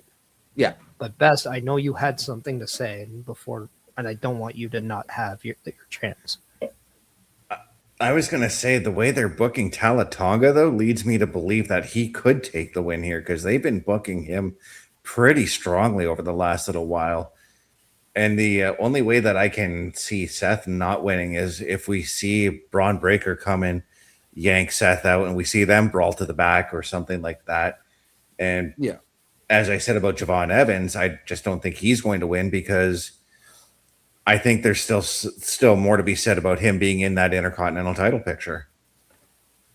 Did we just see two dudes with attitudes there? we Sure did. And I love the fact that Talla just said, I'm just going to boot you right in the face. That was awesome. The more I see Tonga by himself, and I'm going to stress the by himself, I like. Yeah. I really kind of lose faith in him when he's with the group because he's not booked well in the group. Even though you've been saying, Best, he's been booked strong lately. What I'm not liking is the fact that the leader of the MFTs is not booked properly because I think you're not doing what you should with Solo because he was Jacob before Jacob entered the frame, and he has completely been taken out of that. Yep. Even though we did get that tease with Roman saying we'll deal with him later. Mm-hmm. Yeah. Now, and I mean, let's look at the ideas here because, like you said, if Seth wins this, there isn't a SmackDown person unless Royce Keys or Finn win on Friday. You could potentially go to Tonga versus Royce Keys with the winner to face Obafemi. Either way, you were going to get that big man, that big monster matchup. I mean, give me Royce Keys and Obafemi. I am so here for it. Okay. Like, if Obafemi is going to chuck anyone, that's going to be impressive. Yeah, Brock Lesnar is one thing, but we all know Royce Keys is a big boy. Yeah. I want to see that. I'm already giddy talking about it. That's right. I'm saying the word giddy, but, like, come on. Tonga I'll bring out my best. Big E saying big men slapping meat. 100 went on that one. As Tonga saved Javon Evans from going over everybody into the crowd. Well, he practically did jump over everyone. Hey, as a guy who's considered a shorter guy in wrestling, it is absolutely fun to give it in my best way of, I believe it was... trying to remember the movie, but it's Everything You Got. If there's a big man there and he's gonna catch you, make it difficult for him. As a little guy, you'll never ever get in trouble. Yeah, and that's the one thing I can appreciate about these Fatal 4-Way matches is that, I mean, sure, we don't really care about the format of the tournament, but at least everybody is giving their all and making it important that winning this King or Queen of the Ring does mean something. So I want to ask both of you something. We know that the King of the Ring, Queen of the Ring, well, more so King of the Ring because it has a longer history of being singular matches in a tournament format. Mm-hmm. But if we go to the Fatal 4-Way stuff, could we not then make it larger and your final is a Fatal 4-Way elimination match?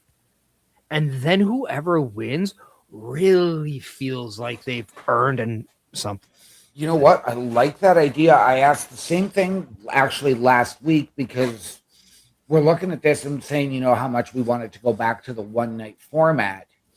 But why not make the entire tournament Fatal 4-Way elimination matches? You have the roster. Mm-hmm.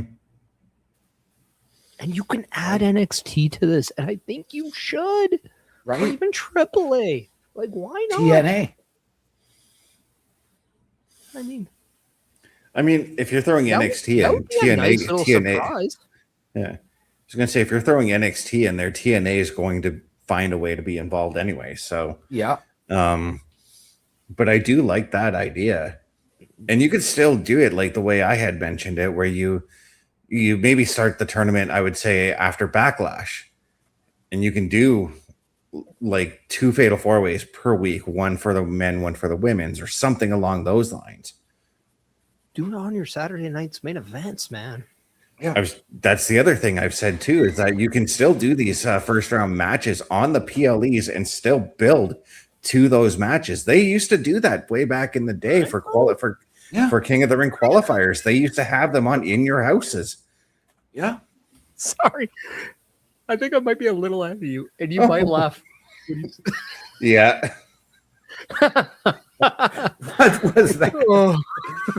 What was that? Good recovery by Javon, though. Uh-oh.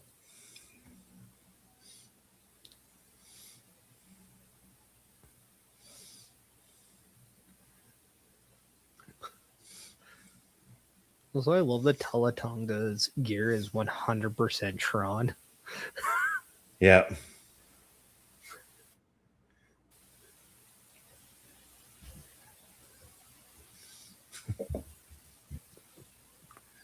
Oh, Talla not landing on his feet this time. Seth Rollins has just been eliminated from the 2027 Royal Rumble. I love how, like, you're throwing a guy over the top rope. Like, that's going to hurt him. Oh, damn. All 3 men on the outside now. Yeah, that was. That was clean. Yes. Good.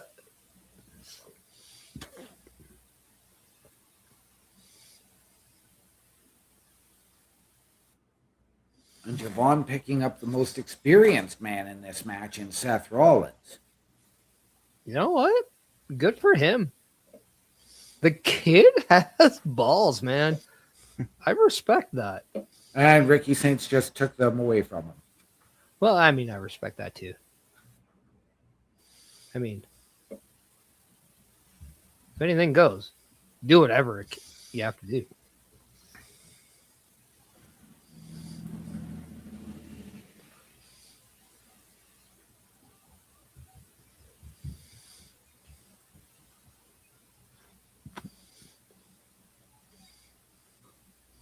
Well, that was a different way to do the Tower of Doom spot. Yeah, Javon landing on his feet. Well, no, Tonga doing it on his knees. Yeah. And Javon Evans landing. Yeah.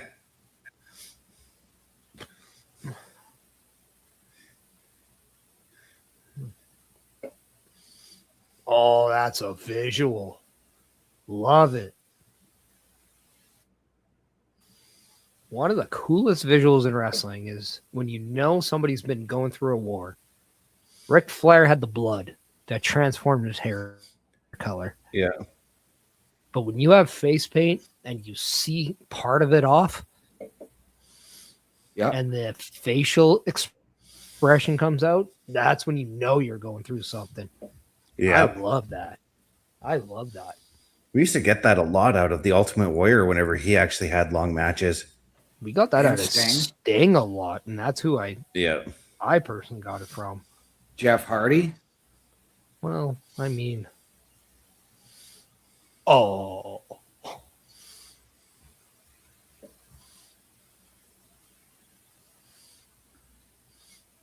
Well, that's one way to take the big man out. Yeah. Seth with the stomp on the French announce table to Talla Tonga there.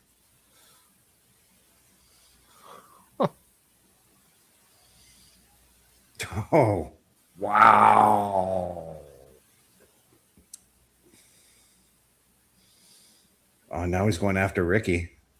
Oh, this is just fantastic. Seth countering that Revolution DDT. Oh, and there's Austin Theory. Oh my God, this is fantastic, though. Right?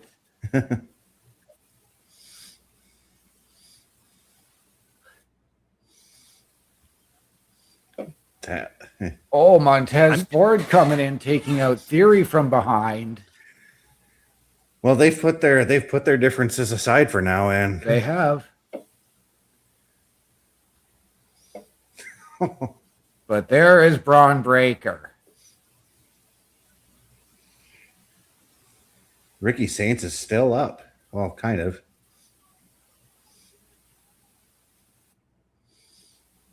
Ricky Saints crawling over.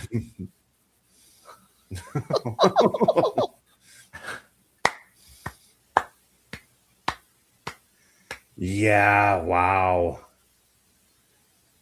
We all said Javon Evans was not going to win, and he wins. What? Wow. That was brilliant on Javon Evans, though. That was just brilliant. Yeah, that was a beautiful story in that match. The guy we least expected to win wins. I like that. It's that underdog story. And I mean, but let's look at the age of Javon Evans, and let's look at this. Could Javon Evans be part of a future vision? Who is Javon Evans going to face, though? Like, it's either Jey Uso, LA Knight, Grace Keys, or Finn Balor. Finn Balor. Either way, either one of those four, they're going to put on a great match.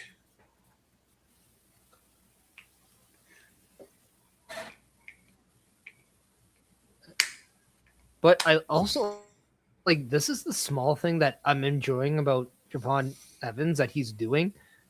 He did more than just fly his move to Ricky Saints. Mm-hmm. He pushed him away from the pin. He pushed him away in the pin into the position he needs him to do to hit that pop-up cutter. Yeah. And I appreciate that because little things add so much. Yeah. And yes, there's a lot about Javon Evans we wish we get out of him. Want him to get thicker. Want him to get bigger. He's 21. It'll happen eventually. But his mindset, that is what's going to make him very dangerous. And knowing when to use his high-risk maneuvers and when not to, like the learning by failing, like this is fantastic because this is life. Yeah. Javon Evans and the booking of him right now is just translating so well because that's life to a T. Yeah. Like it's amazing. Yep. So I know I had LA Knight actually picked from the Raw side to win it all. I'm now leaning towards we're going to have Royce Keys win on SmackDown because LA Knight and Jay are going to do the same thing that Charlotte and Jade are going to do and take each other out. Yeah. And we're going to go to a Royce Keys Obafemi King of the Ring fight. Yeah, and that's not to say that LA Knight's not completely out of the title picture yet. It's just Jey Uso's presenting a hurdle for LA Knight. I mean, I can already assume that we're going to get some sort of like tomfoolery in that match with maybe Jacob. Yep. But what happens if Jacob accidentally cost Jey Uso right that win? Yeah. And ironically enough, helps Royce Keys, someone he has history on being with. Yeah.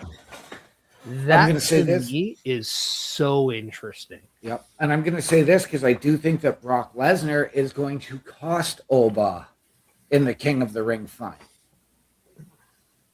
to get to Brock Oba 3 at SummerSlam. We've already seen Royce Keys interrupt Gunther in attempting to sign for a contract. Is SummerSlam that time to go Keys and Cody? To be fair, we don't even know who's going to be challenging for the champions challenging the champions at Night of Champions. We know Roman Reigns is going to be there next week. What if Brock shows up and says, hey, I'm challenging you for that belt at Night of Champions? Could very well happen. God, I hope not, but you might be right on that. Yeah. But we talked earlier about a double. We know it's not happening at Triple Mania, but a double title at both nights. Mm-hmm. What happens if Oba Femi does double duty at SummerSlam? Say night 1, he wrestles Brock Lesnar. Yeah. And then night 2, he takes on Roman Reigns. Right. Or Cody Rhodes. And wins a championship. How dominant would that be of a weekend for Oba Femi, who then would instantly be the guy in WWE? Right. Well, let's keep in mind that we still have to get through Friday, where we're getting a stipulation from Gunther as to his next match with Cody. And I've said I want to see Oba working big men. So could we go to he's Gunther 2? Could we go to Oba Gunther at SummerSlam for the title? If we get a triple threat of Gunther, Oba, and Brock. Yeah. You want big men slapping meat? We need a damn butcher, because we're going to get so much meat slapping that it's more. Brock is a butcher. Well, I was going to make a reference to a butcher that I'm going to be seeing possibly next week in Rusty Blackwell. Let's get him in there. Yeah, he can guess rough. Hey, if we're talking about butchers, there's one that's a free agent. Yeah. There is. Yeah, but we'll get to that too another time. Yeah. Let's make the rounds here and give our thoughts on tonight's show, starting with you, Mr. Parrish.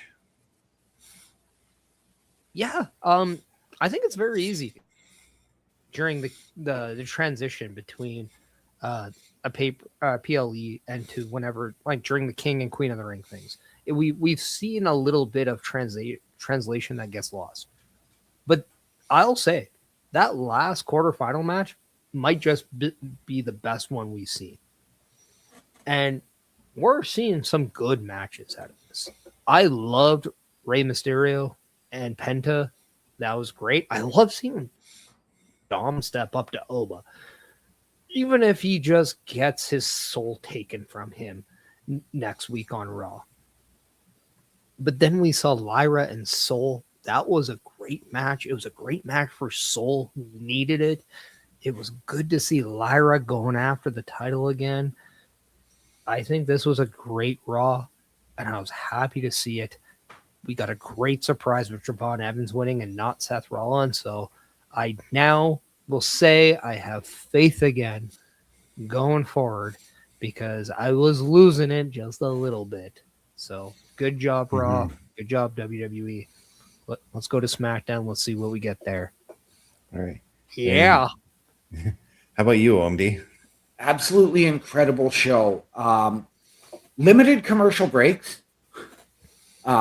Great flow. I mean, every match held something significant, whether it was the way Liv won that women's quarterfinal, which, again, beautiful story being told. The Rey Mysterio match with Penta. The main event was absolutely fantastic. The build on Jey Uso and LA Knight. So I don't think there was really anything wrong. And the Paris crowd. North America, step your game up. He really means just the USA, because we here in Canada, we are a wild crowd too. The crowd in Mexico is pretty wild as well. We can be better. We can be better. Yeah, we can be. But yeah, I thought tonight's show flowed pretty nicely as well. There's a lot of things that I'm smiling here because I'm looking forward to the summer of pro wrestling, and it's been a long time that I felt that way, because like sometimes pro wrestling in the summer just kind of goes into a lull for me, even with the build up to SummerSlam. But I'm very excited to see where we're going with everything, starting with the King and Queen of the Ring. But before we say our goodbyes, just want to let you know, if you want to find all of us, you can find us at turnbucklestudios.org. But we also have a sponsor as well, and that is that we have teamed up with Dubby. And you can go to dubby.gg and grab yourself some fresh Dubby energy drinks there. Use that promo code TB Studios to save yourself some money there. TBT Studios, that is. To save yourself some money there on some very delicious Dubby energy. OMD, what are those words we like to go out on? Ladies and gentlemen, we would once again like to remind all of you, the world is better with you in it. From all of us here at the Raw Patrol and Turnbuckle Studios, to those of you out there wherever you are. Good night, good luck, we out.